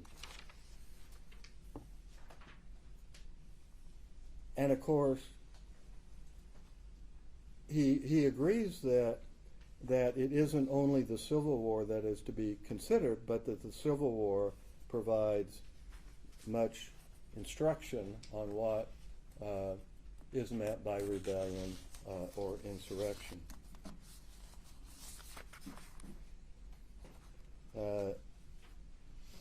Again, page 11 is continuing the discussion of voluntary participation. And then on page 12, at the top, he says, well, what is engaged? It says, quote, I am of the opinion that some direct, overt act done with the intent to further the rebellion is necessary to bring a party within the purview of engaged. A direct, overt act done with the intent to further the rebellion. That is where I get the phrase direct, overt act. And then he says, mere disloyal sentiments, think of their evidence, mere disloyal sentiments or expressions are not sufficient because they're not acts. They're talk.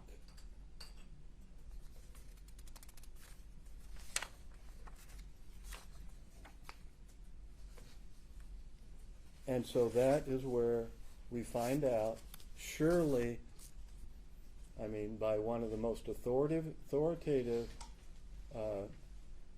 sources, the Attorney General of the United States, at the very time these phrases are used in several constitutional provisions, one, and statutes, several, about what it means.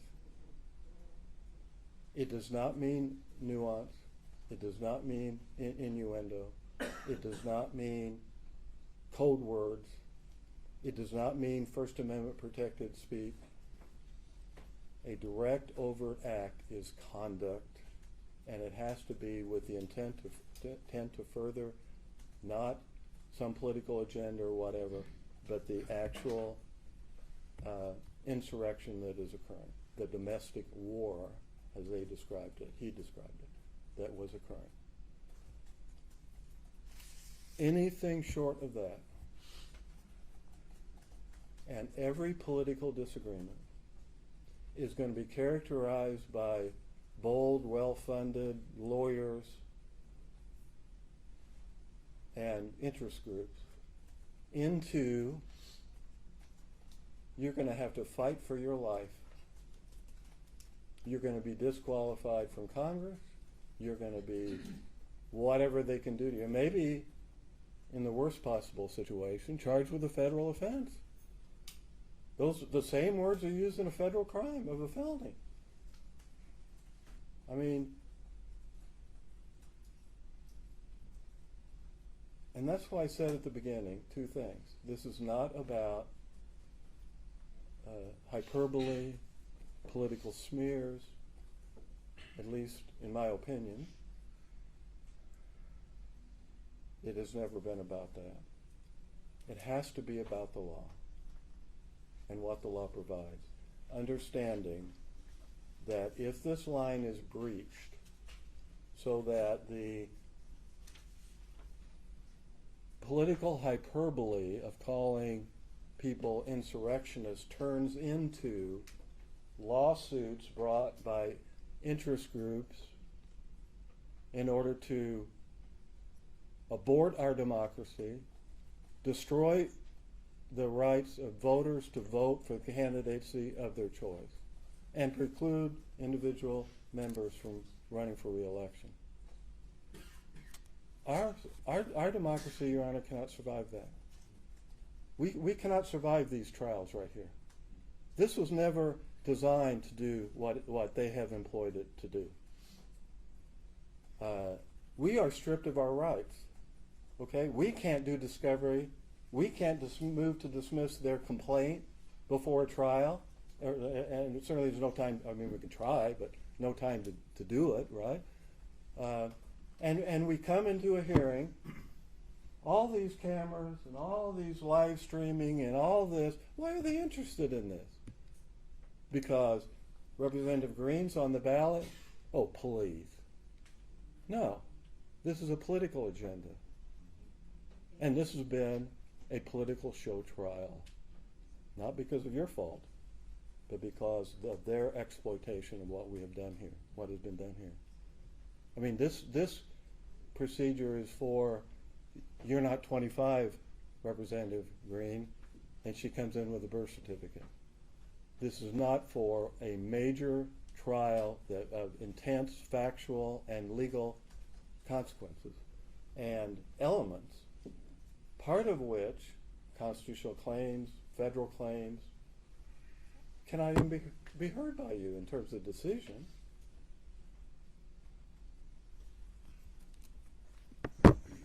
We have got to put a stop to this, and this is where it should happen, Your Honor.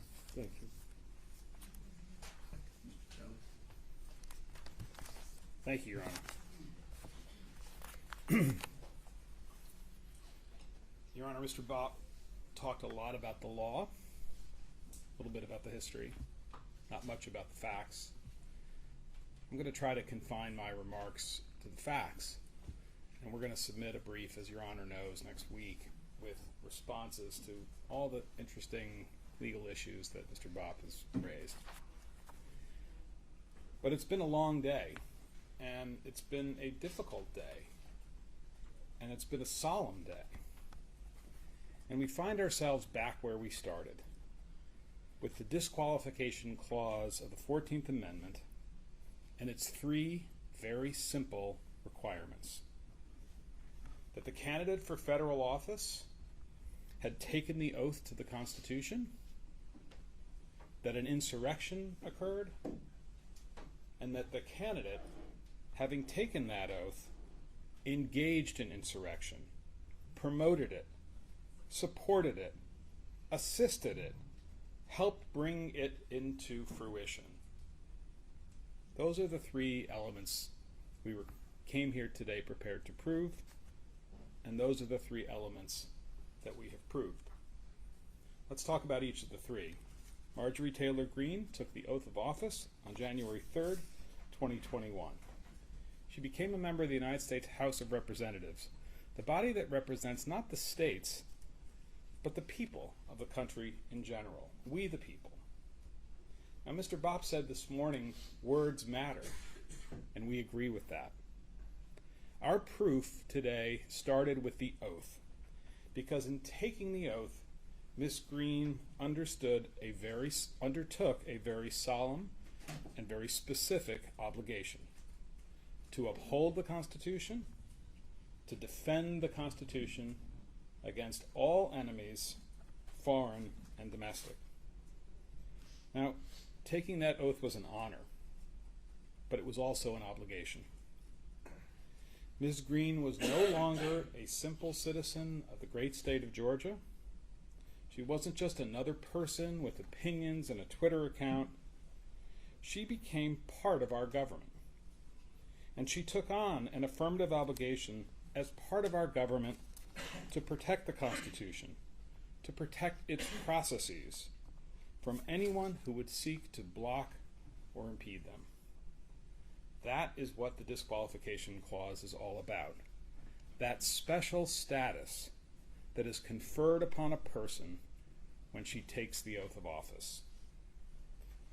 Now, we'll argue in our brief to this court that that status means that Ms. Greene can't just say anything she wants that she could have said as a private citizen. And our brief will also point out that there are lots of things that people say that are words that matter and that also have legal consequences.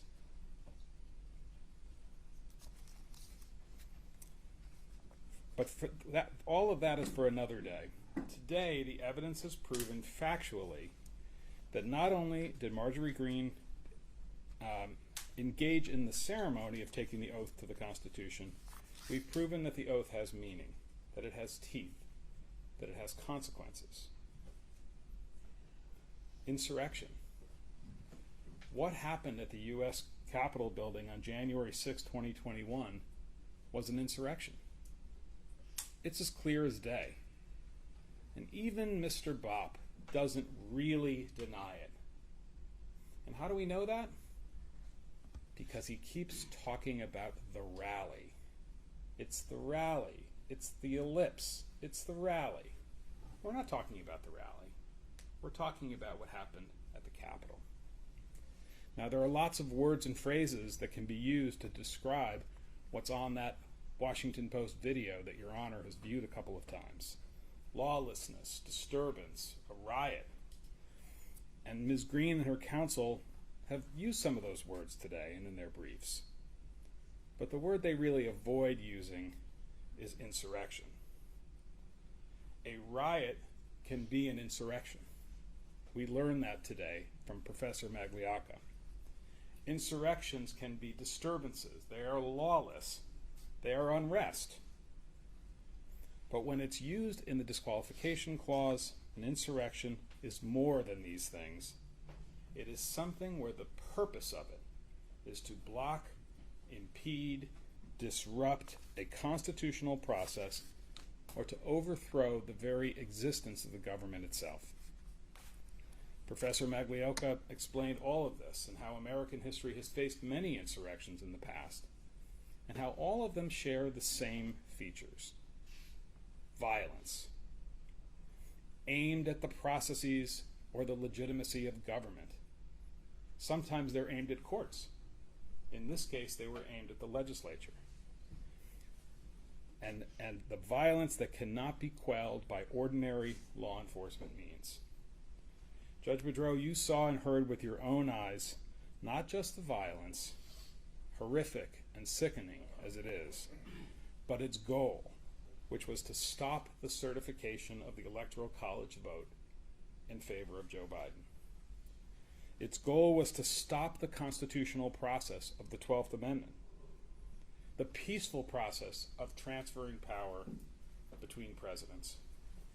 Its goal was to physically prevent Congress from meeting to do the essential work of our democracy. And here's the worst of it. It worked. For a time, the insurrection worked. It succeeded, only briefly, but it worked. The joint session of Congress adjourned for several hours into the next morning and ceased carrying out its 12th Amendment function, all because of the insurrection.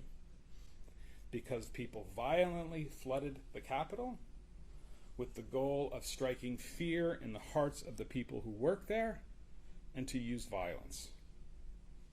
Fear, violence, flooding the Capitol. These are words that came out of Marjorie Taylor Greene's mouth. Now, many people were responsible for this attack on our democracy. Most of all, of course, the individuals that you saw on the Washington Post video and many other places. They defiled the people's house. But they're not the only ones. There were others as well, the leaders, the people who justified, who promoted, who supported, who assisted, who encouraged this in the days and weeks leading up to January 6th. Marjorie Taylor Greene is one of those people. And how do we know this? We know this from the evidence. Let's start by talking about what we're talking about. As a legal matter, in order to be disqualified from federal office, Ms. Greene had to have engaged in insurrection sometime after January 3rd, 2021, when she took the oath. Your Honor, you've said it yourself. It's a narrow window, January 3rd to January 6th, 2001. And the evidence is very clear that, in fact, Marjorie Taylor Greene justified, assisted, supported, and promoted the insurrection in that window. That's what the term engaging in insurrection means under the law, and we will lay that out in great detail in our brief next week. It's a legal point, but it's a common sense point as well. Jefferson Davis didn't take up the musket and fire on Union troops, at least as far as I remember my history. But he was just as much an insurrectionist as the tens of thousands of soldiers for the Confederacy who did. Now, the January 3 to January 6 window can really only be understood by looking at the facts of what happened before that window and before the oath. there's really no dispute about this either. We have proven that Marjorie Taylor Greene was an advocate for violence against government officials. In fact, she advocated violence against the Speaker of the House, the highest ranking member of the House, Mrs. Pelosi, the very House that was attacked on January 6th, 2021. She admitted it. She kind of wiggled there for a second, and then she admitted it, and you saw that with your eyes. Treason, the death penalty, a bullet in the head. That's what she said about Nancy Pelosi. And we have proven that she saw the invasion of the Capitol building and creating fear is the word that she used, in the hearts of public officials, that she saw that as a legitimate political tactic. And when she told people, when she was discussing this tactic, that she told them they should feel like they can act in a violent way. She denied it. Not really. She said, I don't remember. That's CNN. That's fake news. Don't buy that. You don't have to accept that. You saw the videos and you saw the testimony.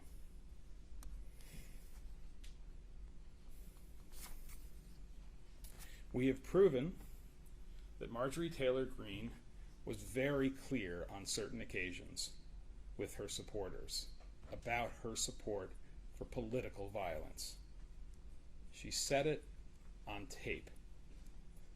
The price of blood would need to be paid if the government took away her freedoms.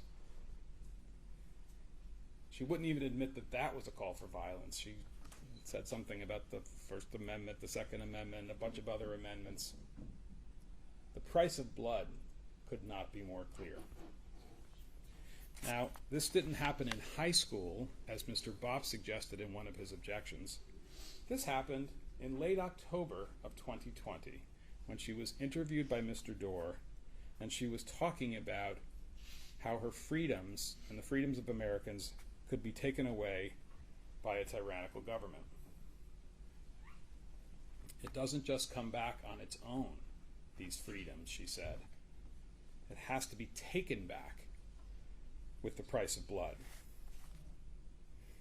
These are things that Marjorie Taylor Greene said as a private citizen, candidate for federal office, but a private citizen nonetheless, before the 2020 election. And maybe she has the right to say those things, or had the right, before she took the oath. But let's keep going. Let's keep moving down the timeline to the period after the election. And in that period, you saw and heard Ms. Taylor Greene speaking out consistently in claiming that the 2020 election was stolen by the Democrats. I disagree with that point of view, but I respect that people can have that point of view, and it's a perfectly, it's an acceptable part of our political discourse, for better or for worse. But then she said this. Not just that the election was stolen, not just that there were ballots that were fraudulent, not just that it's time to make objections, perfectly legitimate thing to do. We have no problem with her objections on the floor of the House. But then she said something else. That mask that Mr. Fine spoke about this morning, it came down for just a minute. We can't allow power to transfer peacefully like Joe Biden wants because he didn't win the election. We can't allow power to transfer peacefully. You saw and heard it with your own eyes, Judge. She said the quiet part out loud.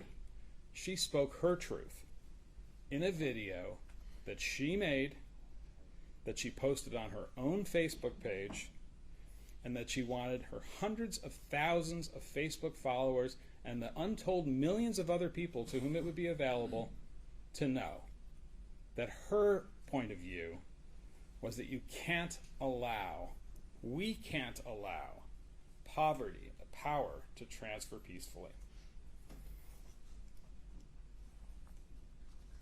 Marjorie Taylor Greene said this when she was a federal official, or right about to be. It's not clear. But what we can tell from the context of that tape is that she stated her opposition to the peaceful transfer of power. And it was a stunning statement. This is not internet drivel. This is not the dark corners of Parler. This is a person who's a federal official, a member of government. And this wasn't even a rhetorical flourish on the back of a campaign truck after a long day. This is somebody who sat down in front of a camera and calmly and carefully told her viewers, we will not accept a peaceful transfer of power. We can't allow it. And then she said, we will not go quietly into the night. She framed this as an existential battle, a new 4th of July, a new 4th of July, 1776. This brings us right up to and into that critical window, that critical phase of time, January 3rd to January 6th. Marjorie Taylor Greene's rallying cry for violence at the Capitol on January 6th were the words 1776. Now I think we all know that those words have a lot of meanings. They mean a lot to me.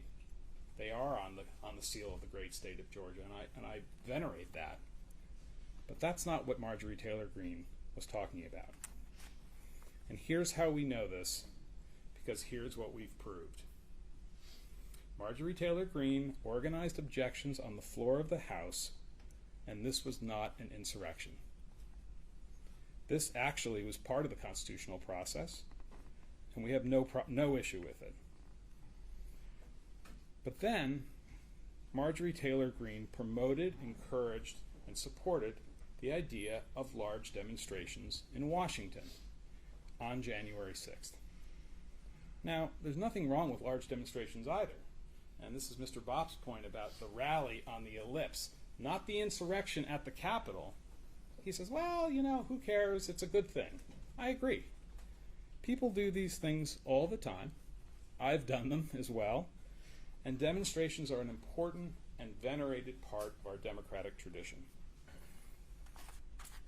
She worked with organizers and made calls for people to come, and that's not a problem.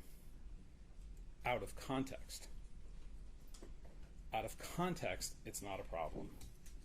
In context, this support was part of a scheme where lawful demonstrations were Plan A, the first step, and there was also Plan B. What was going to happen when all the lawful demonstrations happened and all the objections on the floor of the House were heard, and as everyone knew, they were futile?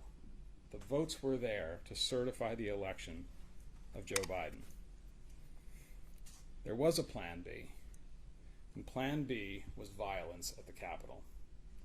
Plan B was to physically enter the Capitol illegally, not on a tour, a tourist tour, busting in the windows and doors, as you saw on that video,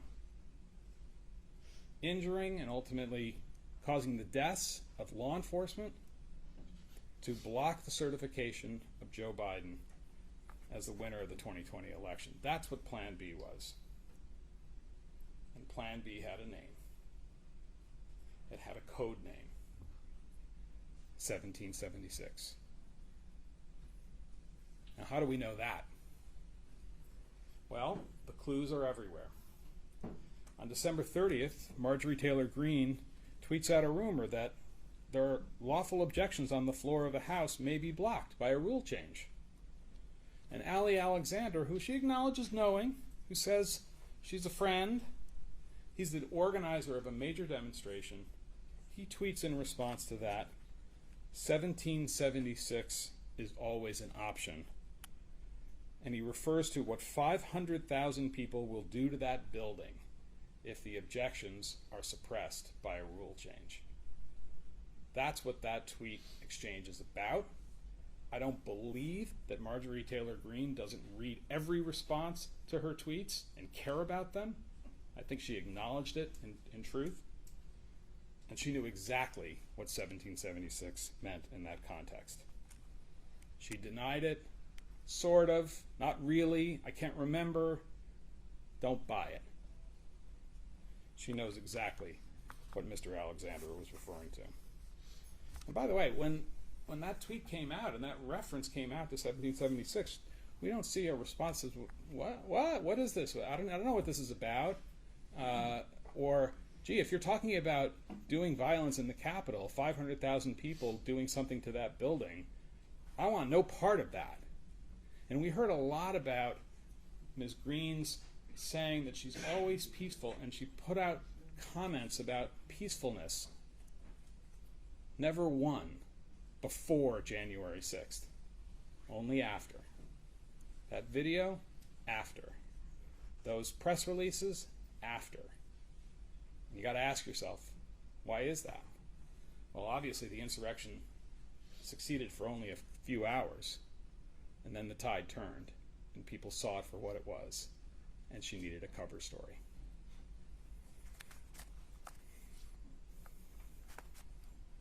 Marjorie Taylor Greene knew perfectly well what 1776 meant, that it meant violence against the government, overthrowing a tyrannical government, and that was the plan B of January 6th, 2021.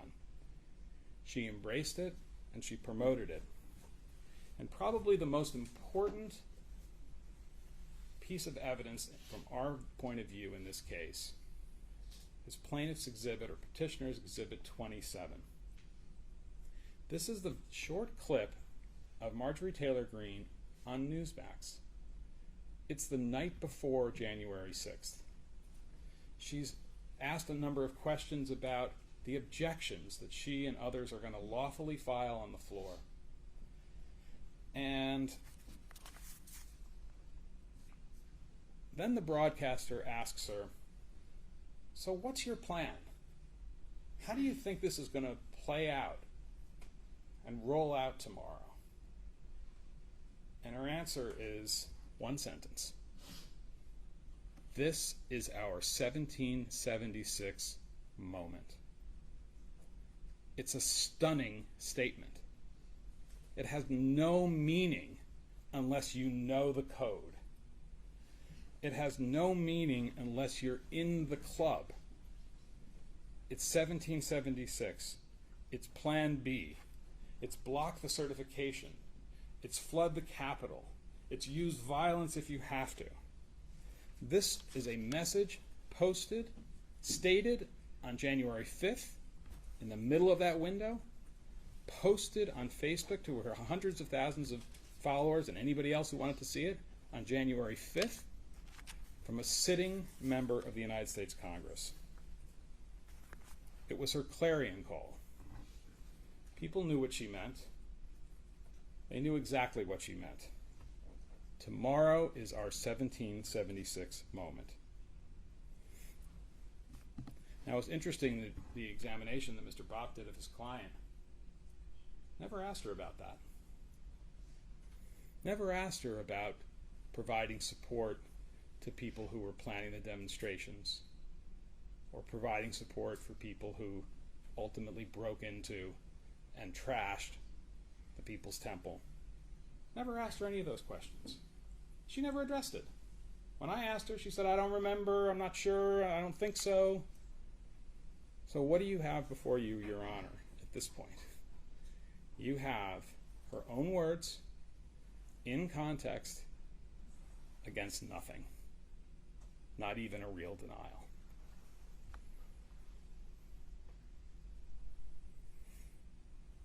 Judge Boudreau, Marjorie Taylor Greene comes to this court and this nation, and she asks to be a candidate for federal office. She comes with unclean hands. With her hands, her words, her actions, she was one of several leaders who gathered the kindling, who created the conditions, who made it possible for there to be an explosion of violence at the Capitol on January 6th. And then she dropped the match. Now she comes into this courtroom and she says she's surprised and appalled that a fire occurred. Sticks of wood and dry leaves are harmless in and of themselves. In fact, they're natural, they're healthy for the environment. Rallies, protestations, objections on the floor, these are all things that are good for the Republic. They're part of our tradition. But when the conditions are dangerous, some people capitalize on those conditions and they add a spark, a flame, that causes all of those things to explode into a fire, violence, and death. That flame can be in the form of actual assistance given to people who perform the acts of violence, like the quartermaster in the Confederate Army who passes out the muskets and the balls and the rations. But that flame can also be a spark by words, by signals, by signs, by code, by promotion, by justification, by support, by assistance. And that is what Marjorie Taylor Greene did. That's why we're here. Your Honor, we urge you to find that Marjorie Taylor Greene is disqualified from the ballot under Section 3 of the 14th Amendment of one of the greatest political documents in the history of the world, the United States Constitution. Thank you, Mr. Shelley. It's quite late, but I'd like to take a couple of minutes just to talk about the briefing and a couple of things. First of all, I would greatly appreciate it if someone would get us a copy of this, a blown-up version or something that's easier to read. I mean, I appreciate what you did, Mr. Bob, but if somebody could do a better job of it, that'd be great. No offense. It's beyond my capacity. But I'm sure you have folks that could do that. And that gets into a couple of things about the briefing. Again, briefings due midnight on Thursday. A couple of things. I want to be sure that, Mr. Bob, one of your objections, the first one I think in the motion to dismiss, was about the fact that this procedure, and I know I can't determine it's unconstitutional, but I'm talking about findings, related to the belief and the concerns, some of which you voiced in your closing argument. I would like to hear what you would like for me to think about finding. We haven't really talked about that very much because it's not something I can decide, but it's something I need to consider. In particular, I think the question of the word believe, and I think I mentioned the footnote reasonable. I mean, there's issues there. I would appreciate both sides to comment on that. You don't need to write 40 pages, but I'd like to understand your views on that, and I'm sure you in court will. We mentioned this. We're dealing with some very ancient, they're 200 years old. Europeans laugh at us. They live in houses older than our country. But in all seriousness, some of these authorities are pretty obscure. As long as we can find them and pull them up, that's great. Particularly like if there's a link and it's public, somewhere, that's great. If it's something that's really obscure, that's not readily available on the internet, you can't point us to. First of all, our first preference is just show us, tell us where it is on the internet where we can find it, or if it's readily available, it's not a problem. If that's not available, please supplement your briefs with copies of anything arcana like that, so that we don't have to spend time chasing stuff down, because we don't have a lot of time either. Obviously, I kind of leave it to y'all how you want to organize your respective briefs. At this point, the record has gotten a little bit chaotic because we've had so much back and forth, and we've had a number of orders and so. And I know, Mr. Bob, that you've got your original motion to dismiss a lot of those arguments which you made in your closing. It might help, if you don't mind doing it, to maybe put them together again in light of this hearing and maybe focus them and streamline them so I just don't have to wallow around trying to look at multiple documents. I'm sure Mr. Shelley can do the same thing. Brevity is always better. What is it? Write it like you think I'm going to sign it. Because we do need to get this done. I mean, the Georgia courts move very fast. We will move very fast. I hope to have it out within a week of you all getting it to us. This is extraordinarily important stuff. Your Honor, thank you, and thank you for the directions on the briefing. And fortunately, my associate, Melina Siebert, who's done a really fine job, is listening, and I'm sure taking notes. So we'll do the best we can. Right, and again, I know everybody's running and gunning, and I know I gather there's been an appeal filed to the 11th Circuit, so I don't know what your briefing schedule is on that. I know there's a briefing schedule in the 4th Circuit case. I'm sure you have a lot of fires to put out, and I'm fully cognizant of that. But so just I'm sure you do the work. By the way, y'all do great work. I mean, everybody's working under exigent circumstances very quickly, and everybody's taking this seriously the way it needs to be taken. So I'm sure it will be very helpful, and we look forward to getting it and finishing this stage of the matter. Before we close, is there anything else? Nothing for petitioner. Thank you. No, other than, Your Honor, you've really done a fine job in a very extraordinarily. Thank you. Flattery is always appreciated. Put us down for flattery too, Judge. I think when it's merited, it ought to be provided. Well, you're very right. And I appreciate everybody's conduct and discipline, and so I appreciate everybody who's scrambling to be here. So with that, I think that concludes the hearing. Everybody's dismissed. Thank you, Judge. Your Honor, I'm sorry. Is the record now closed? The record is now closed, but I think a lot of microphones are still on. So I would suggest you not say anything. You don't want someone to press the green exit button to the side, you can go right out there. Make sure you stay on the 3 left elevators, if you go on the far right elevator, you want to get done. Okay.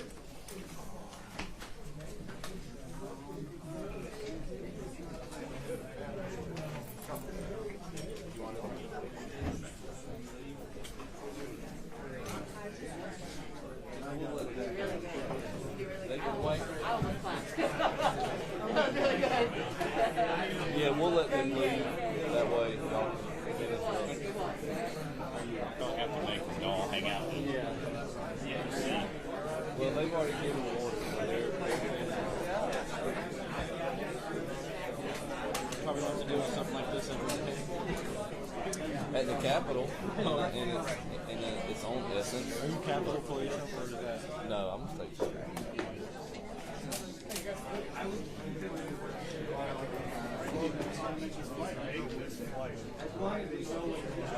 You guys read? They're all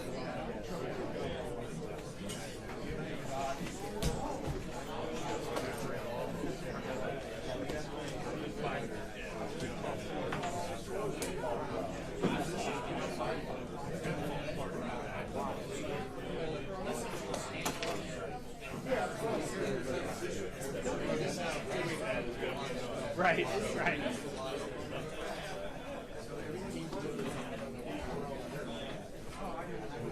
We'll talk outside of the West. Oh, yeah. I forgot. I know there's one right here.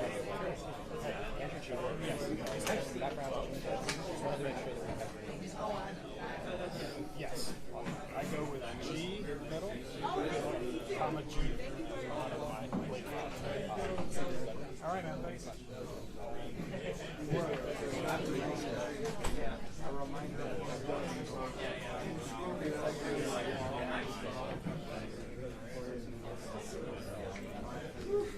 That door doesn't go out to the stairwell, does it? I mean, it circles around back, but it comes out right here by the bathrooms. So it doesn't prevent from entering. Oh, it's out of here. Yeah, I mean that's odd. I mean, whenever y'all get ready, we'll clear the briefing. Don't worry about that. Oh, y'all clear the hallway. Clear the aisle. Happy same day. You offer. See ya.